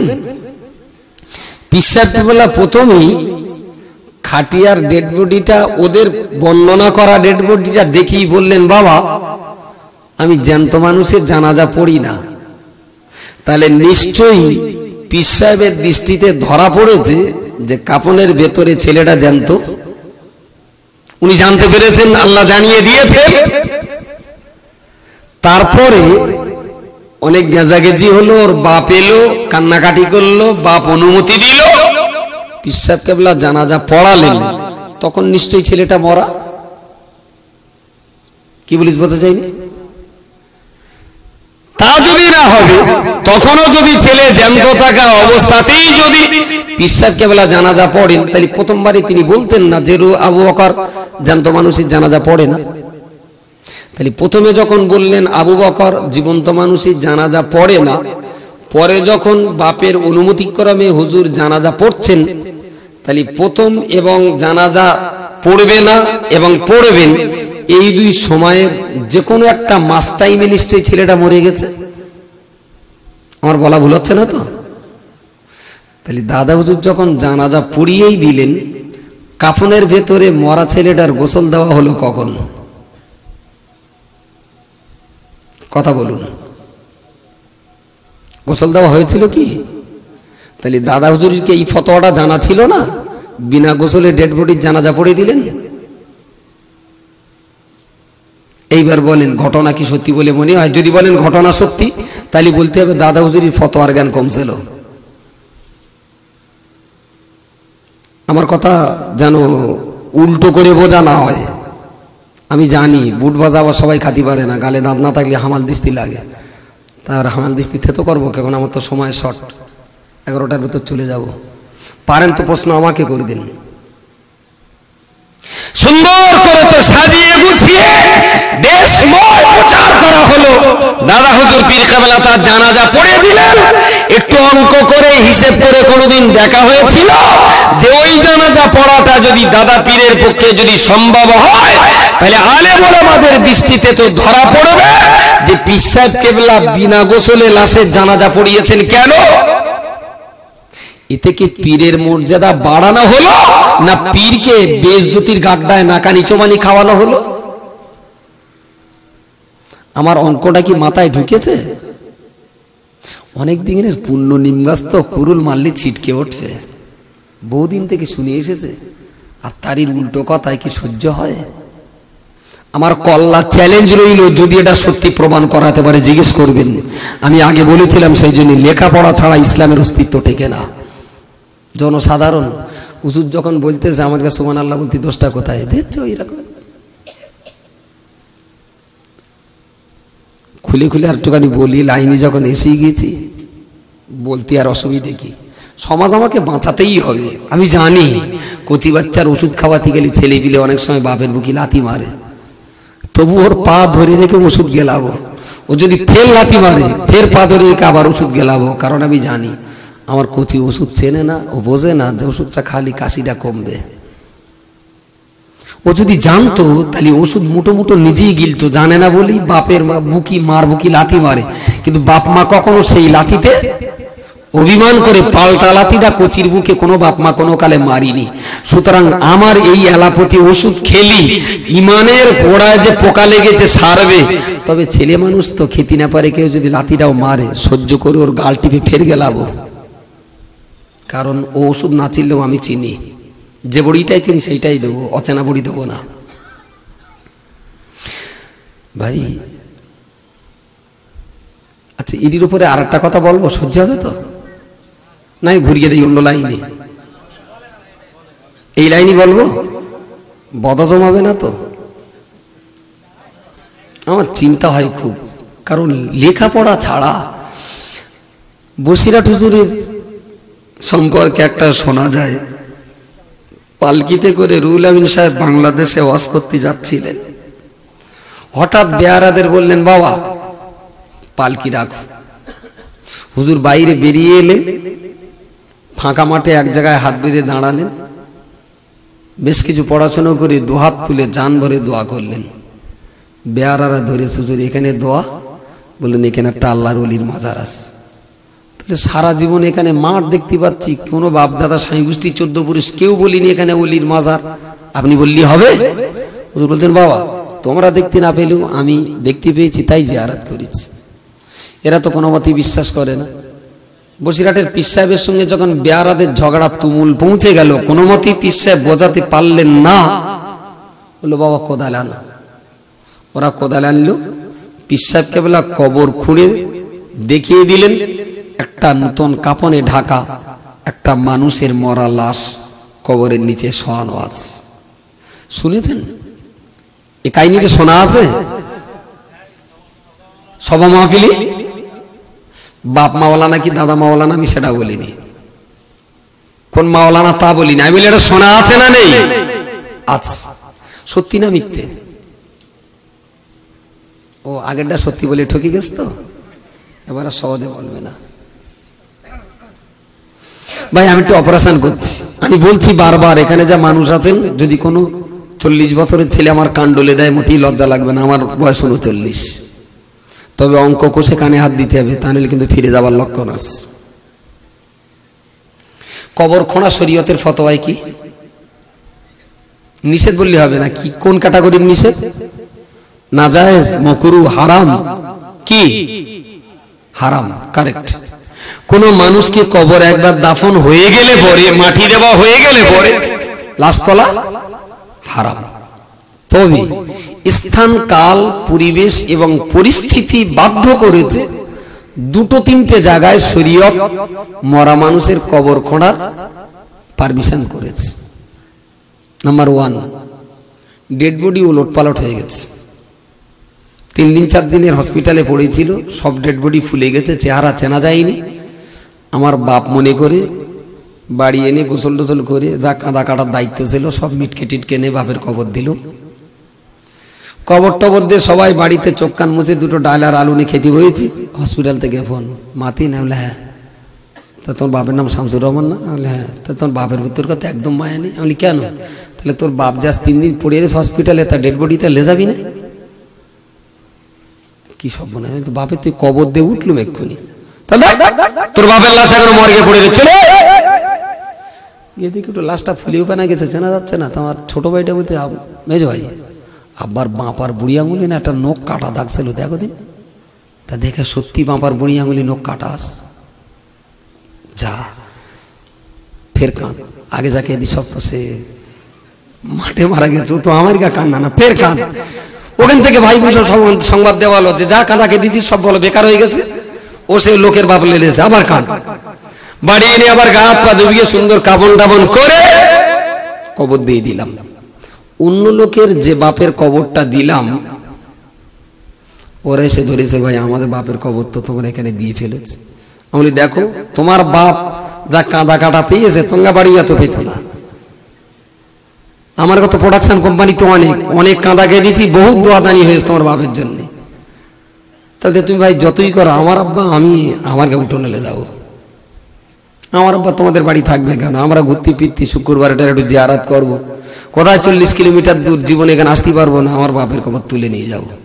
ইসলাম বলেছে হ্যাঁ নিয়ে যেতে পারে, বারণ করা যাবে না। বলে বুঝিয়ে যদি শোনে আলহামদুলিল্লাহ, যদি মনে করেন আমাদের বাড়ি নিয়ে যাব, নিয়ে যেতে পারে, এতে বাধা দেওয়া যাবে না, এটা শরীয়ত। বাই চান্স কোনো কারণবশত যাদের বাড়িতে মরে ওদের বাড়ির মানুষের মাতামতি ঠান্ডা থাকে কম, জায়গা দেখিয়ে দিয়েছে অন্য লোকে, কবর টবর দেওয়া শেষ, 1 সপ্তাহ পরে শরিকের গন্ডগোলের জমি মিপে দেখা যাচ্ছে সে জায়গা আমার জায়গা না, বড় আব্বার জায়গায় আমার বাপের কবর দিয়ে ফেলিস, হতেই পারে।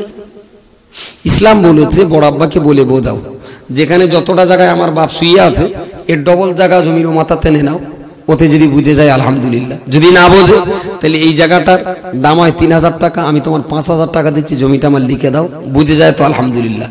যদি বড় আব্বা বলে না খোকা আমার এই জায়গাটাই দরকার, ডেড বডি তুলে নিতে হবে, পরের জায়গায় দাফন করেছেন, দোষটা আপনার।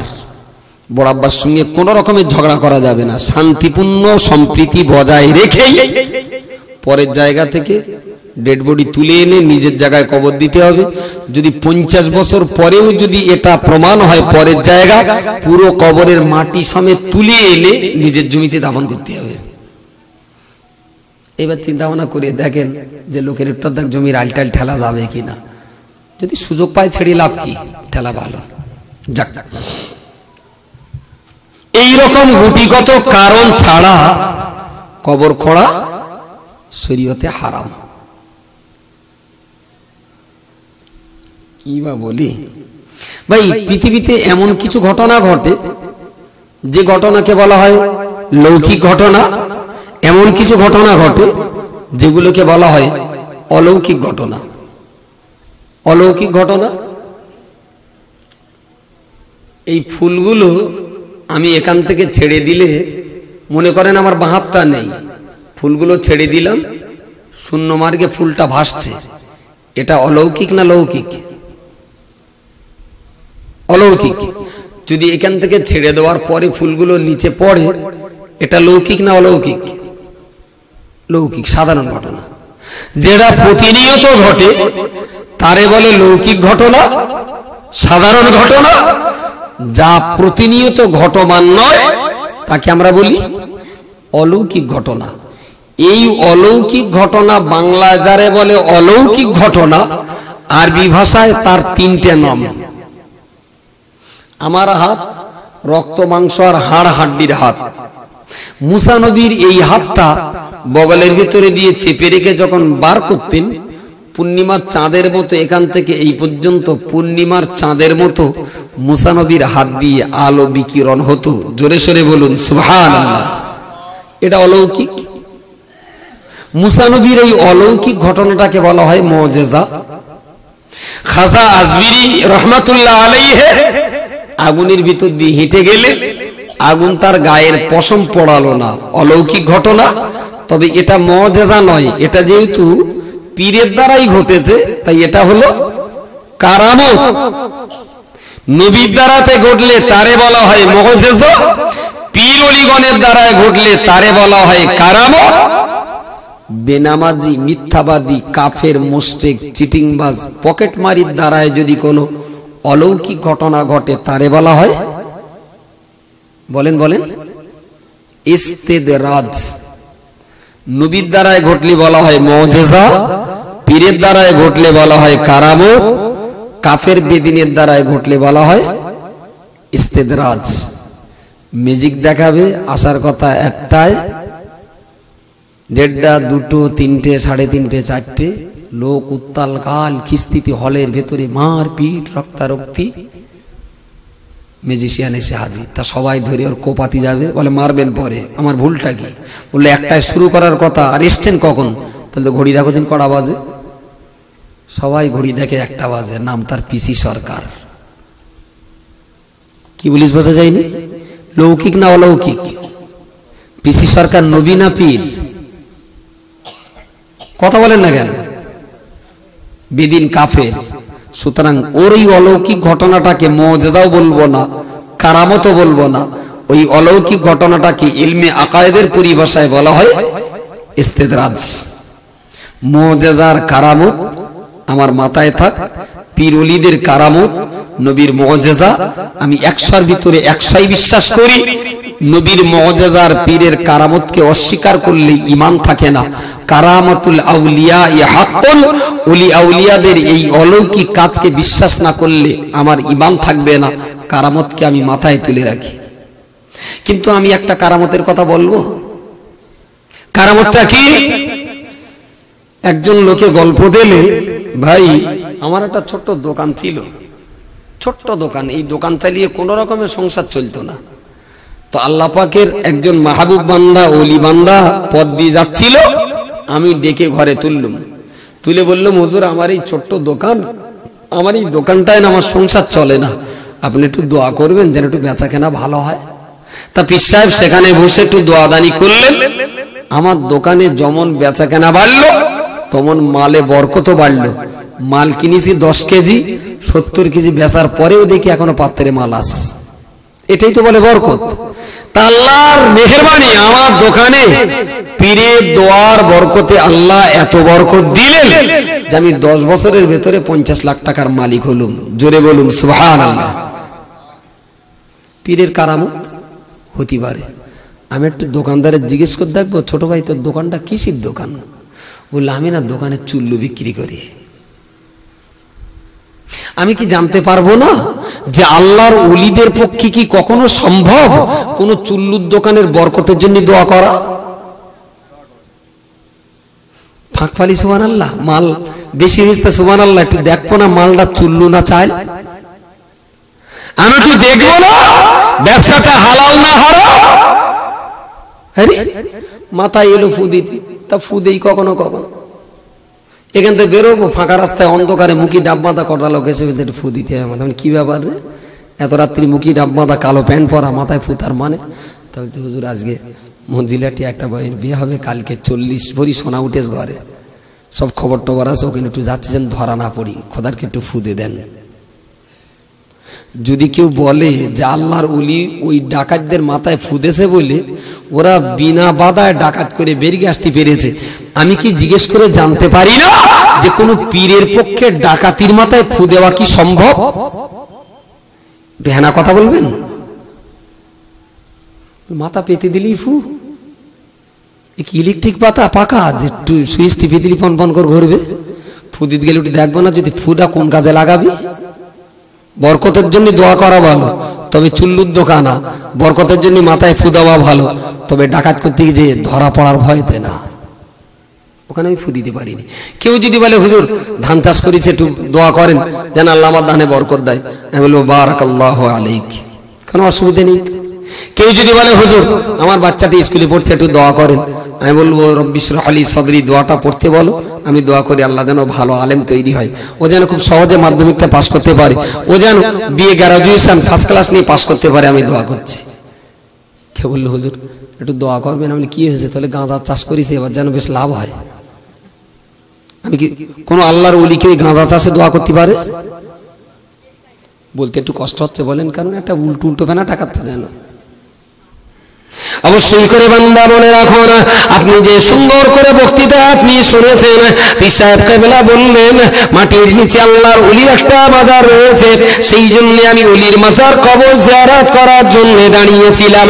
বিহারারা কোনো মতেই বিশ্বাস করতে চাইল না, তাই পীর সাহেব কেবলা কবর করে দেখালেন। আমি আপনাকে আগেই বলেছি কোন মরা মানুষের কবর খোঁড়া হলো হারাম, আর কোন পীরের কারামত প্রকাশ করা হলো মুস্তাহাব।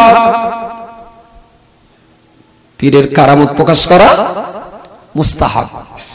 একটা সত্য ঘটনা বলছি, যতটুকু জানি ততটুকু বলছি।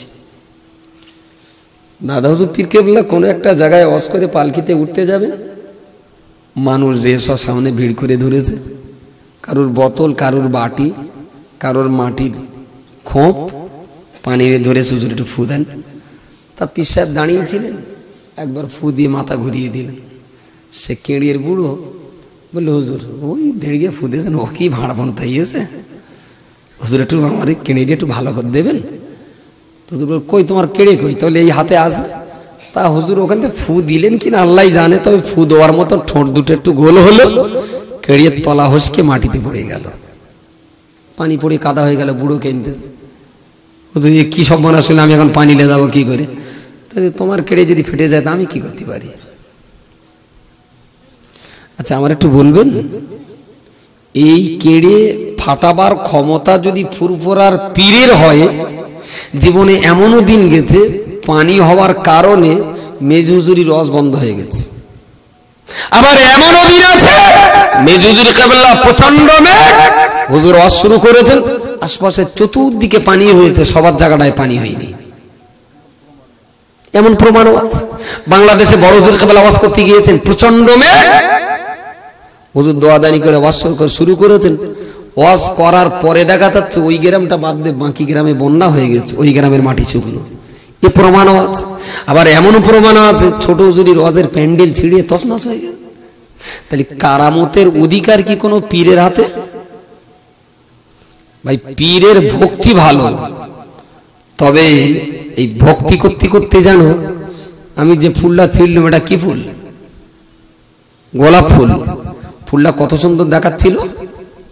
বাচ্চা থেকে নিয়ে বুড়ো পৃথিবীর এমন কোন মানুষ নেই যে মানুষ ফুল ভালোবাসে না। যে কোনো ধর্মের হোক আর যে কোনো বয়সের হোক, লেখাপড়া জানুক আর নাই বা জানুক, ভাই ফুলের একটা কদর মানুষের কাছে চিরকাল। তবে যারা সাহিত্যিক, যারা কবি, ওদের কাছে তো আরো বেশি। ওরা একটা ফুল নিয়ে হয়তো 50 পৃষ্ঠা লিখে দেবে। ভালো হইতো যদি ফুলির মালিকটার এনে 2-4 লাইন লিখতো। এরা মরিস তো ওই জায়গাটায়। একটা গোলাপ ফুল নিয়ে কিভাবে ফুলিয়ে ফাঁপিয়ে লিখে লিখে লিখে লিখে বিরাট লেখা লিখলো, কিন্তু ফুলটা যিনি সৃষ্টি করেছেন, সৃষ্টিকর্তাকে নিয়ে 2 কলম লিখলো না। সাহিত্যিক পুরো জাহেল হয়ে গেল। ও সাহিত্যিকের কি দাম আছে? যে সাহিত্যিক সৃষ্টিকে নিয়ে ভাবে, সৃষ্টিকর্তাকে নিয়ে ভাবে না, সে সাহিত্যিকের কলমের কালি জাহান্নামেই যাবে, জান্নাতে যাবে না। যাক, ফুলটা অতি কদরের, অতি যত্নের, অতি মহব্বতের, অতি ভালোবাসার। এখন ফুলটা যদি এত সুন্দর হয়, মনে মনে চিন্তা হলো এই সুন্দর গোলাপ, আহারে জন্মদেশে যে গাছটা, সে গাছটা না জানি কত সুন্দর।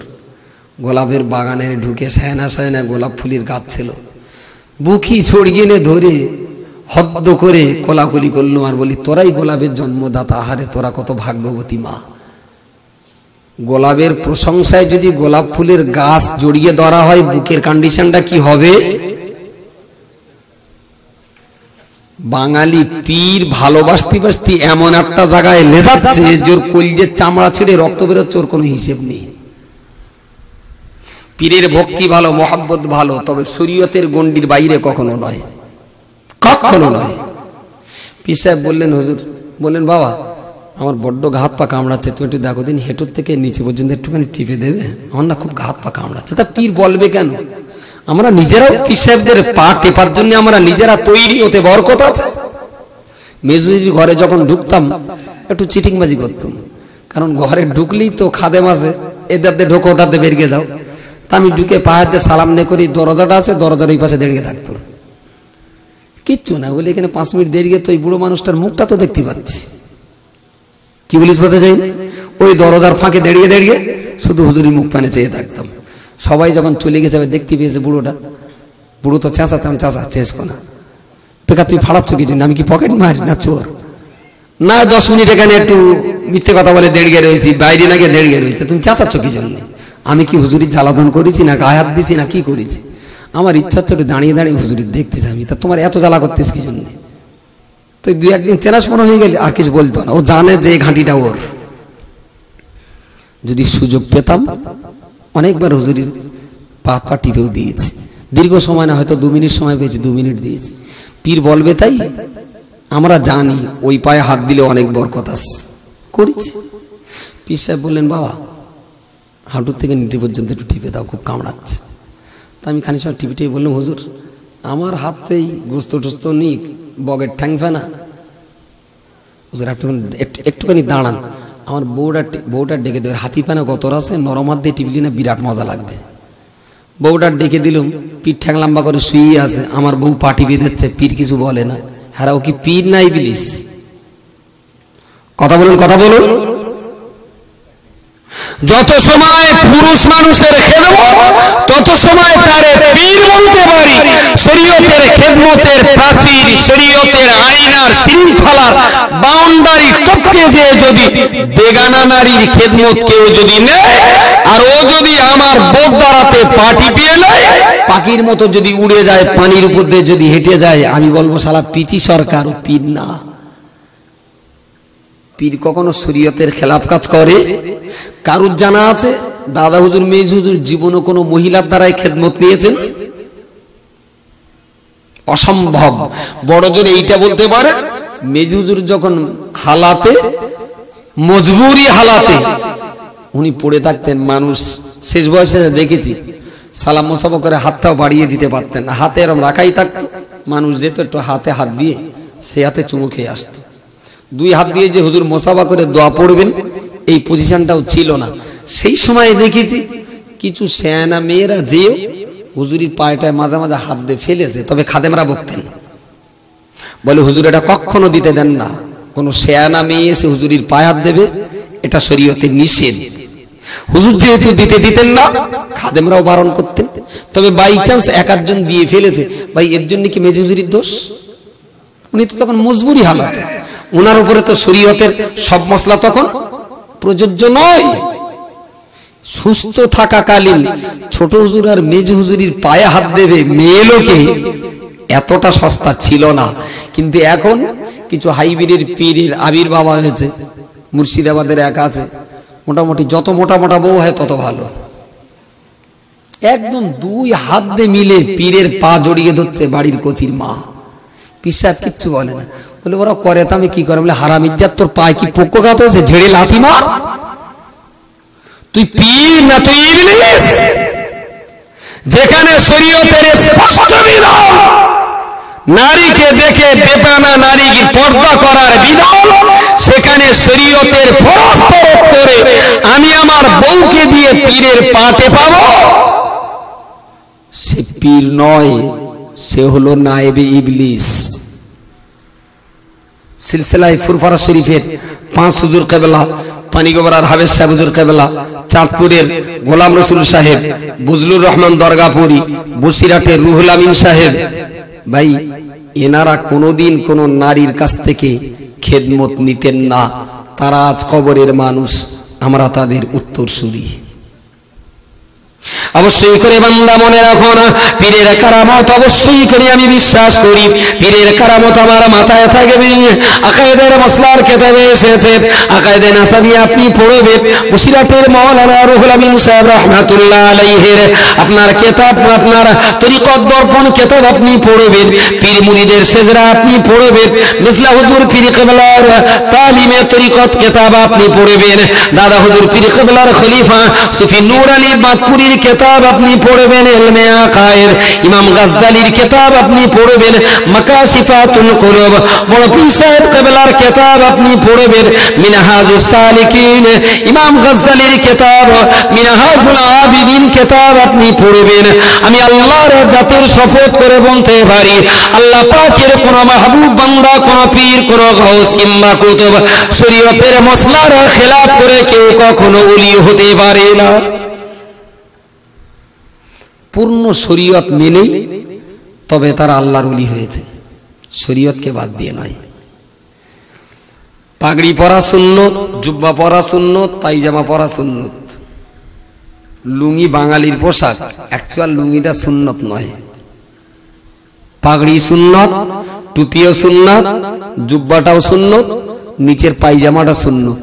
যারা পায়জামা পরে নিয়মিত, পায়জামা পরার সময় শুধু এইটা মনে মনে করা যে আল্লাহ আপনার নবী পায়জামা পরতে ভালোবাসতেন, তাই আমি পায়জামা পরি। তাতে হবে কি?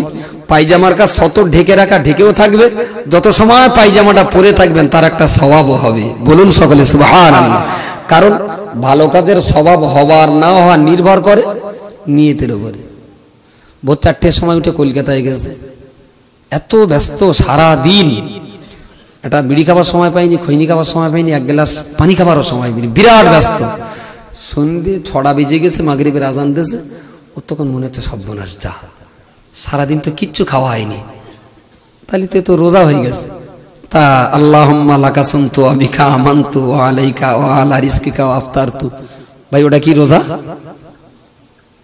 সারাদিন খাওয়া হয়নি বলে তুমি সন্ধ্যাবেলা আল্লাহুম্মা সুমতু লাকা, আল্লাহ রোজা ছিল, তো চিটিং বাজ এই শালা, তো সময় পাসনি তাই খাসনি, তুই তো রোজার নিয়ত করিসনি, ওটা রোজা না, ও হব্বিস করা হয়েছে। রোজার জন্য শর্ত নিয়ত। সকালবেলা উঠে মনে মনে বলে লো, আল্লাহ আজকে সারাদিন যত দামি দামি খাদ্য সামনে আসো আমি কিচ্ছু খাবো না, রোজা থাকবো। তবে সন্ধ্যেবেলা আল্লাহুম্মা সুমতু লাকা, খাবার টাইম পাইনি সন্ধ্যেবেলা সুমতু লাকা, ওটা রোজা না। পায়জামা এমনি পরেছেন, সতর ডেকেছেন, ওর জন্য যা হবার তা হবে। যদি মনে করে সুন্নতের স্বভাব নেব, তাইলে মনে মনে এটা ঠিক করে নিতে পারলা, তোমার নবী আমাদের প্রিয় হাবিব, তিনি পায়জামা পরতেন, পরাতে ভালোবাসতেন, উম্মতদের পরতে বলেছেন, তাই আমি পায়জামা পরছি। যত সময় পায়জামাটা পরে থাকবেন, সুন্নত আমল করার স্বভাব আল্লাহ আপনার আমল নামায় লিখে দেবেন। বলুন সকলে সুবহানাল্লাহ। টুপিও সুন্নত, জুব্বাও সুন্নত, পায়জামাও সুন্নত, টুপির উপরে আর একটা সুন্নত, তার নাম পাগড়ি। আমরা অনেকেই পরতে পারি না, তবে যারা পরেন উৎসাহ দেবেন, ভাই আমি তো পারি না, তুমি করছো আলহামদুলিল্লাহ করো, বাহ খুব ভালো জিনিস, ঠাট্টা করবেন না কোনো, ওহ দেখো না আবার 3 দিন মুসল্লি হয়ে পাগড়ি মেরে গেছে, এটা করবেন না দয়া করে। আমি পারিনি, কেউ যদি এতটুকু পারে চেষ্টা করবেন উৎসাহ দিয়ে আরো বেশি করে পারিয়ে নেওয়ার, কখনো ঠাট্টা বটকারা করে যেন পিছনে টেনে আনার চেষ্টা করবেন, এটা খারাপ হবে। পাগড়ি, টুপি, জুব্বা, পায়জামা 4টি সুন্নাত, 4টে পরে বাসে উঠেছি, বাসের ভিড়ের চাপে, প্রচন্ড চাপে, আষ্টে পিষ্টে কোন রকমে কন্ট্রাক্টরের বগলের দলাদে গলে নিচে এলেছি, বাস বেল মেরে চলে গেছে, মাথায় দেখে ফিরফির করে বাতাস লেগেছে, পাগড়ি যা, এতদিন সুন্নত পালন করি, মাথায় পাগড়ি বেঁধে সারা পাগড়িটা বাসেই চলে গেল।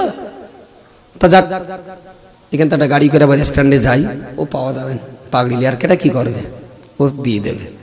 তো মনে করলেন এই স্ট্যান্ড পর্যন্ত যাবো, প্রায় 8 ঘন্টা লাগবে, তো এই 8 ঘন্টা আমি সুন্নত ছাড়াই থাকবো। জুব্বাটা তাড়াতাড়ি করে খুললাম, খুলে হাব্বা জুব্বা চড়িয়ে দেখি সে পাগড়ি ঠিক ভালো জমতেস না। জুব্বাই কি আর পাগড়ি হয়? জুব্বাটা পাশে রেখে সঙ্গে সঙ্গে পায়জামাটা খুললাম, খুলে একটা ঠ্যাং দেড় হাত ঝুলিয়ে দিলাম, আর একটা ঠ্যাং ঘুরিয়ে ঘুরিয়ে পাগড়ি জুড়ে, বেশ ভালো একটা পাগড়ি হয়েছে। ভাই এই সুন্নতটা সওয়াব হবে, কেন হবে না? ইয়েস, যেটা ফরজ ছিল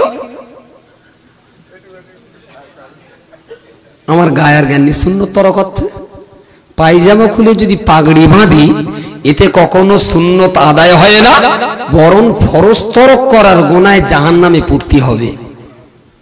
যদি তাই হয় তাহলে আমাকে একটু বলবেন, কারামত দেখানো হলো মোস্তাহাব, মরা মানুষের কবর খোঁড়া হলো হারাম, তাহলে রুহুল আমিন সাহেবের কি জ্ঞান কমছিল যে পায়জামা খুলে পাগড়ি জড়ালেন, মুস্তাহাব আদায় করার জন্য হারাম কাজ করলেন? জি মাশাআল্লাহ, কত বাজে বলেন, সুবহানাল্লাহ বিহামদি। তাহলে এবারে বলুন, তাহলে যে বাদুরি যারাই বলুন যে রুহুল আমিন সাহেব কবর খুঁড়ে মরা মানুষের লাশ কবরের ভিতরে দেখিয়ে দিয়েছে, আমি আপনার এই অঙ্ক কষে বুঝিয়ে বলল যে আপনার পীরের কারামত দেখানো হলো মুস্তাহাব, মরা মানুষের কবরের খোঁড়া হারাম। যদি বলেন ইতিহাস সত্যি, তাহলে বুঝবো কবর খোঁড়া যে হারাম, এই মসলাটা রুহুল আমিন সাহেবের জানা ছিল না। আমার বলা কি ভুল হবে? আর যদি বলেন না রুহুল আমিন সাহেব ওই ফতোয়াটা জানতেন, তাই তিনি জানাশোনা সত্ত্বেও একজন পীর, তিনি হারাম কাজ করে কি কখনো পীর হতে পারে? এবার বলুন ঘটনাটা সত্যি না জালি? এখনো বলতে ভয় লাগতেছে, বলা যায় না, পীর বুজুর্গদের ব্যাপার। আপনি এইটা বুঝতে পারছেন না, ঘটনা যদি সত্যি হয় তাহলে তো বলতে হবে রুহুল আমিন সাহেব হারাম কাজ করেছে। বৈশাখ হুজুরের পক্ষে কি হারাম কাজ করা সম্ভব? দয়া করে গয়লার দুধ চুলোর হাঁড়িতে জাল দেওয়ার আগে মশারি, গামছা, শাড়ির ছেঁড়া অংশ দিয়ে একটু ছেঁকতে হয়। বলা যায় না যদি গরুর পশম থাকে কচি খেলি না পেট লাভবে। এসেছি বাবা আপনাদের খেদমতে, এলেম কালাম কিছু নাই, ভক্তি আর মহব্বতের টানে এসেছি একটু ওয়াজ করতে। সভাপতি যদি বলে তুই রান্নির কাছে যা, আমার যাওয়াই উচিত, কারণ আমি যা দেখাচ্ছি জনগণের একটু দয়া করে ছেঁকে খাবেন, তা নইলে এতদিন যা গরুর পশম গিলেছেন ওতে যা কলেরা হবে না, ইমান বাঁচানো যাবে না। এই জন্যে একটু দুধগুলো ছেঁকে খাবার পরামর্শ দিচ্ছি। যদি আমার আলোচনার ভিত্তিতে কারোর কোন রকমের কোনো এশকাল, কোনো প্রশ্ন থাকে, শুরুতেই বলেছিলাম ইকরা, পড়াশুনো ছাড়া ইসলামের অস্তিত্ব টিকিয়ে রাখা সম্ভব নয়।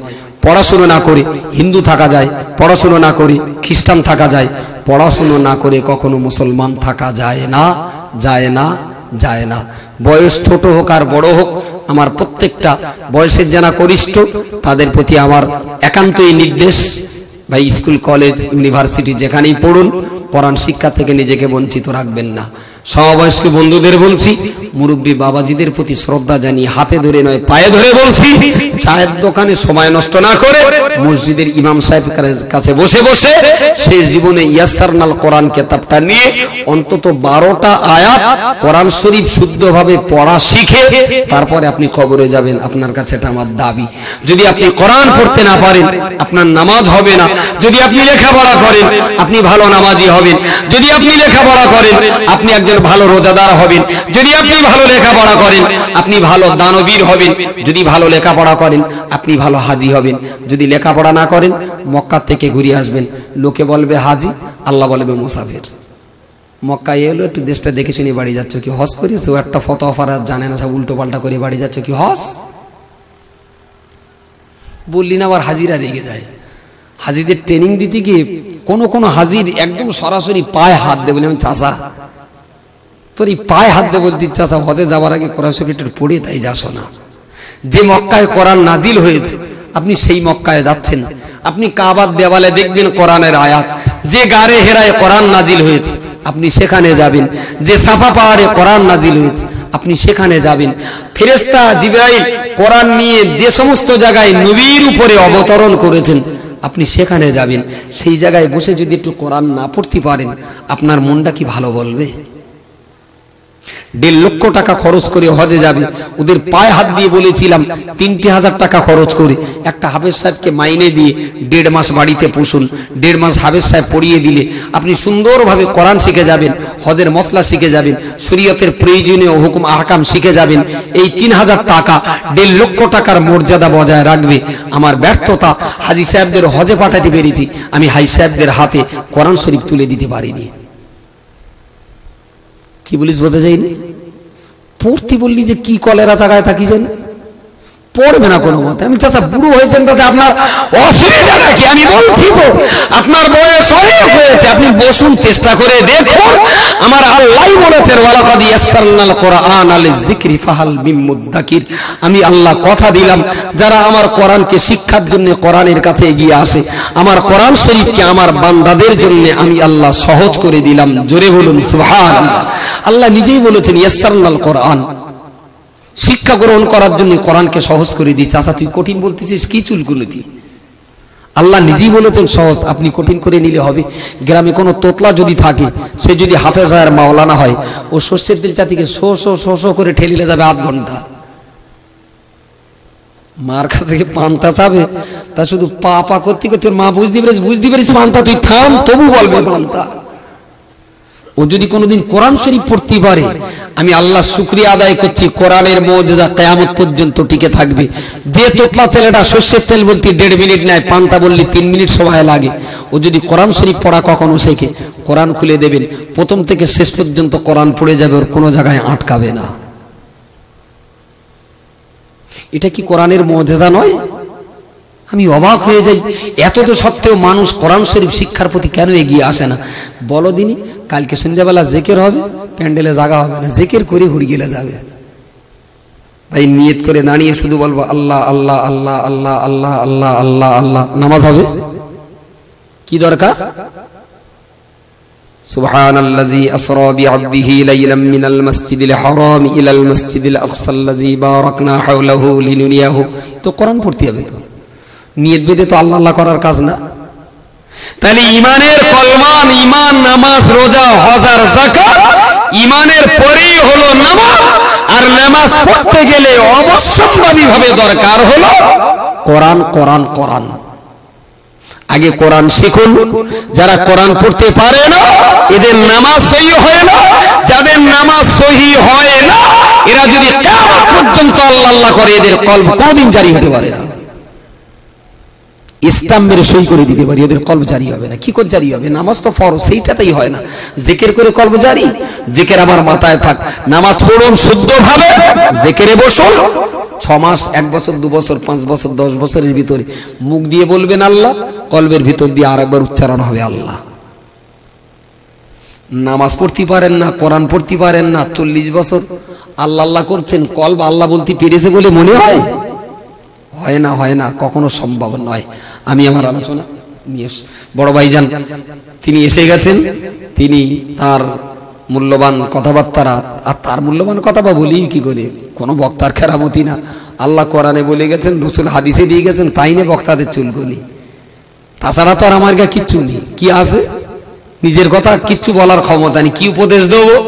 আমরা নিজেই তাই ভালো করে এখন আমল ইবাদত করতে পারিনি, উপদেশ দেওয়ার ক্ষমতা নেই। শুধু কোরআনের হাদিসে আল্লাহর নবী যেগুলো বলেছেন ওইগুলো দোভাষীর কাজ করে আপনাদের মাঝখানে বিতরণ করি। তিনিও তার নিজস্ব স্বভাব সুলভ ভঙ্গিমায় আপনাদেরকে কিছু কথা বলবেন। আমি যতটুকু কথা বলেছি আমার ভাষাগত ত্রুটি বিচ্যুতির জন্য আমি ক্ষমা চাইছি। যদি এর ভিতরে সততা থাকে, যদি এর ভিতরে বিশ্বস্ততা থাকে, যদি এর ভিতরে শরীয়তের গণ্ডি ঠিক রাখি, তাহলে কথাগুলো আগামী দিন নিজের বাস্তব জীবনে প্রয়োগ করবার জন্য আবেদন করছি। আর এই জায়গাটাকে নিয়ে যারা একেবারে জালজোচ্চুরি আর কাহিনী বলে বলে, মিথ্যা আর বানানো কথা বলে বলে সমাজের ইলমে আকায়েদ ক্ষতির মুখে ঠেলে দিচ্ছেন, আমি সেই সমস্ত ভাইদের হাত থেকে সমাজের ঈমান, ইসলাম, আকীদা বাঁচিয়ে রাখবার আন্তরিক আহ্বান আর আবেদন নিবেদন জানিয়ে আপনাদের কাছ থেকে বিদায় নিচ্ছি। বিদায়ের প্রাক্কালে পশ্চিমবঙ্গ সুন্নাত ওয়াল জামাত কমিটি একটি অরাজনৈতিক ইসলামী সেবা সংগঠন, যার কাজ হলো গরিব দুস্থদের চিকিৎসা, বইপত্র, তারপরে আপনার গরিব মেয়েদের বিয়ে শাদী দিয়ে দেওয়া, এই ধরনের কিছু কাজকাম দীর্ঘদিন ধরে আমরা করে আসি। প্রত্যেক মসজিদে মসজিদে ইমাম সাহেবকে নিয়ে সপ্তাহে একদিন করে বসে কলমা, কালাম, দোয়া, দরুদ আর কোরআনের তালিম শিক্ষা দেব। তবে জানো এই কলমা শেখার জন্য দিল্লি, বোম্বে, হিল্লি, আগ্রা, তাজমহল ঘোরার কোনো দরকার নেই। কারণ ঝোলাকাতার স্টোভে যারা ঘোরে, ঘোড়ার দিন কিচ্ছু নেই। যারা খোদ আমির ওরা নিজেরাও কোরআন পড়তে পারে না, তা জনগণের কি দেবে? ওতে ঘোরার কোনো দরকার নেই। আপনার গ্রামের যে ইমাম সাহেব আছেন ইনি আপনাকে পড়াবেন, এনার কাছে আপনি বসুন। প্রতিনিয়ত সপ্তাহে একদিন করে যদি বসেন, বাড়িতে একটু পড়বেন, ইমাম সাহেবের কাছে বসবেন, কলমা, কালাম, দোয়া, দরুদ মাখরাজ সহ শুদ্ধভাবে হবে। কোরআনের তালিমটাও সেখানে হবে। পায়ের দোকানা ধরে বলছি, চায়ের দোকানের আড্ডা মারাটা কম করে দিয়ে ওই সময়টা ইমাম সাহেবের কাছে একটু সময় দেন, জীবনের মূল্য ফিরে পাবেন। মুসলমান হিসাবে নিজের আত্মমর্যাদা অনুভব আর উপলব্ধি করতে পারবেন। সে কাজগুলো আমাদের সংগঠন পশ্চিমবঙ্গ সুন্নাত ওয়াল জামাত কমিটির মধ্য দিয়ে আমরা মসজিদে মসজিদে তালিমের এ কাজ দীর্ঘ 26 বছর ধরেই করে আসছি এবং সমাজসেবার এই কাজকামগুলো আমরা করি। যদি মনে করেন কাজগুলো ভালো, আপনার এলাকাতেই হোক, আপনার এলাকাতেও কাজগুলো চলুক, আপনার এলাকার গরিব দুস্থদের বইপত্র, স্কুল পড়ুয়াদের বইপত্র কিনে দেওয়া। আর খুব অতন্দ্র প্রহরীর মতো লক্ষ্য রাখুন, অনেক মুসলমান ছেলে মেয়ে এখনো তারা স্কুলে পড়ে না। কেউ 2 বার 3 বার 2 ক্লাস 3 ক্লাস পড়ে আর পড়ে না। ওদের বাপ মাগুলোকে বুঝিয়ে বাচ্চাগুলোকে আবার স্কুলে ফেরত দেন। আমরা যদি সমাজ, আমরা নিজেরা যদি সচেতন না হই, ভাই গভর্নমেন্ট আমাদের কি করে উন্নতি করাবে বলুন? আমরা তো অনেক অংশে দেখছি আমরা নিজেরাই গাফেল, আমরা নিজেরাই অলস। আমরা একটু দায়িত্ব নেই না, আমার সমাজে কোনো মূর্খ ছেলে বাস করবে না। যার স্কুলে যায় না ওর বাপ মাকে বলে বুঝিয়ে বাচ্চা কটার স্কুলে পাঠাবো, ওর মেয়েটার স্কুলে পাঠাবো, সকালে কোরআন পড়াবো। যদিও বলে আমার টাকা নেই, আমি বলবো তোর বাচ্চার বই কেনা টাকা আমি দেবো, তোর বাচ্চার বর্ষাকালে ছাতা কেনা টাকা আমি দেবো, তোর বাচ্চার ইউনিফর্ম আর ব্যাগ কেনার টাকা আমি দিচ্ছি, বাচ্চাদের স্কুলে পাঠা। ভাই এইভাবে যদি আমরা আমাদের সমাজকে গঠন করার চেষ্টাটা না করি, অন্য কে আমাদের সমাজকে নিয়ে এত ভাবনা ভাববে বলুন? লক্ষ্য রাখুন, কোনো বাচ্চা যেন স্কুল ছুট হয়ে না যায়, সেদিকটাও লক্ষ্য রাখতে বলছি। এবং আমার সংগঠনের এটা একটা এখন এজেন্ডা, সাংগঠনিক প্রক্রিয়ায় প্রত্যেকটা গ্রামে গ্রামে সার্ভে করে ডোর টু ডোর ঘুরে ঘুরে বাপ মাদের বলে বুঝিয়ে আমরা আপ্রাণ চেষ্টা করছি পুরো গ্রামের সুন্নতুল জামাতের সংগঠনের ছেলেদেরকে নিয়ে পুরো গ্রামের সব বাচ্চাদেরকে স্কুলে ঢোকাবার জন্য। সব বাচ্চারা যখন স্কুলে আসছে তখন অনেক অনেক জায়গায় স্কুলে জায়গা হচ্ছে না, গভর্নমেন্ট সেখানে আবার নতুন স্কুলের কথাও ভাবছে। এই চেষ্টাটা আমরা করে যাচ্ছি, যদিও এই চেষ্টার ফল এ নারকল গাছে ডাব হতে হয়তো 30 বছর সময় লাগবে, মাটি সেদিন পৃথিবীতে বেঁচে থাকবে না। তবুও কবরে শুয়ে অন্তত আল্লাহ শুকরিয়া আদায় করতে পারবো যে আমি যে নারকল গাছ বসিয়ে এসেছিলাম তার ডাব আজকে 2টো রুগীরা খেয়ে নিজেরা শান্তি পাচ্ছে। এটাও আমার জন্য বড় রকমের শান্তি। যদি আপনাদের মনে হয় সংগঠনের এই কাজকামগুলো ভালো, জনসভার এই কাজকামগুলো ভালো, তাহলে আপনাদের সবাইকে বলছি সুন্নাত ওয়াল জামাত কমিটির সদস্য হওয়ার জন্য আমি কিছু ফরম এই কমিটির আজকের এই সবার আয়োজন যারা করেছেন তাদের কাছে আমি দিয়ে যাচ্ছি, ওদের কাছ থেকে নিয়ে ফর্ম ফিল আপ করে জমা দেবেন। তাহলে আমাদের এই কাজের ভাগিদার হিসাবে, পার্টনার হিসাবে আমরা আপনাকেও কিছু কাজ দেব, সেই সমস্ত কাজ কাম আপনিও করবেন। আপনার ডাকে আমি, আমার ডাকে আপনি, সম্মিলিতভাবে মিলেমিশে আমার সমাজের অগ্রগতির পথে আমরা এগিয়ে যেতে পারবো। এ পর্যন্ত বলে আপনাদের সবাইকে আমার ভাষাগত ত্রুটি বিচ্যুতির জন্য ক্ষমা চেয়ে এবং আলোচনার বিষয়বস্তু সুন্দর করে মূল্যায়ন করবার আহ্বান আর আবেদন জানিয়ে আপনাদের কাছে দোয়া চেয়ে আজকের মতো বিদায় নিচ্ছি। ওয়া আখিরু দাওয়ানা আনিল হামদুলিল্লাহি রাব্বিল আলামিন ওয়া মা তাওফিকি ইল্লা বিল্লাহ আলাইহি তাওয়াক্কালতু ওয়া ইলাইহি উনীব। আসসালামু আলাইকুম ওয়া রাহমাতুল্লাহি ওয়া বারাকাতুহু।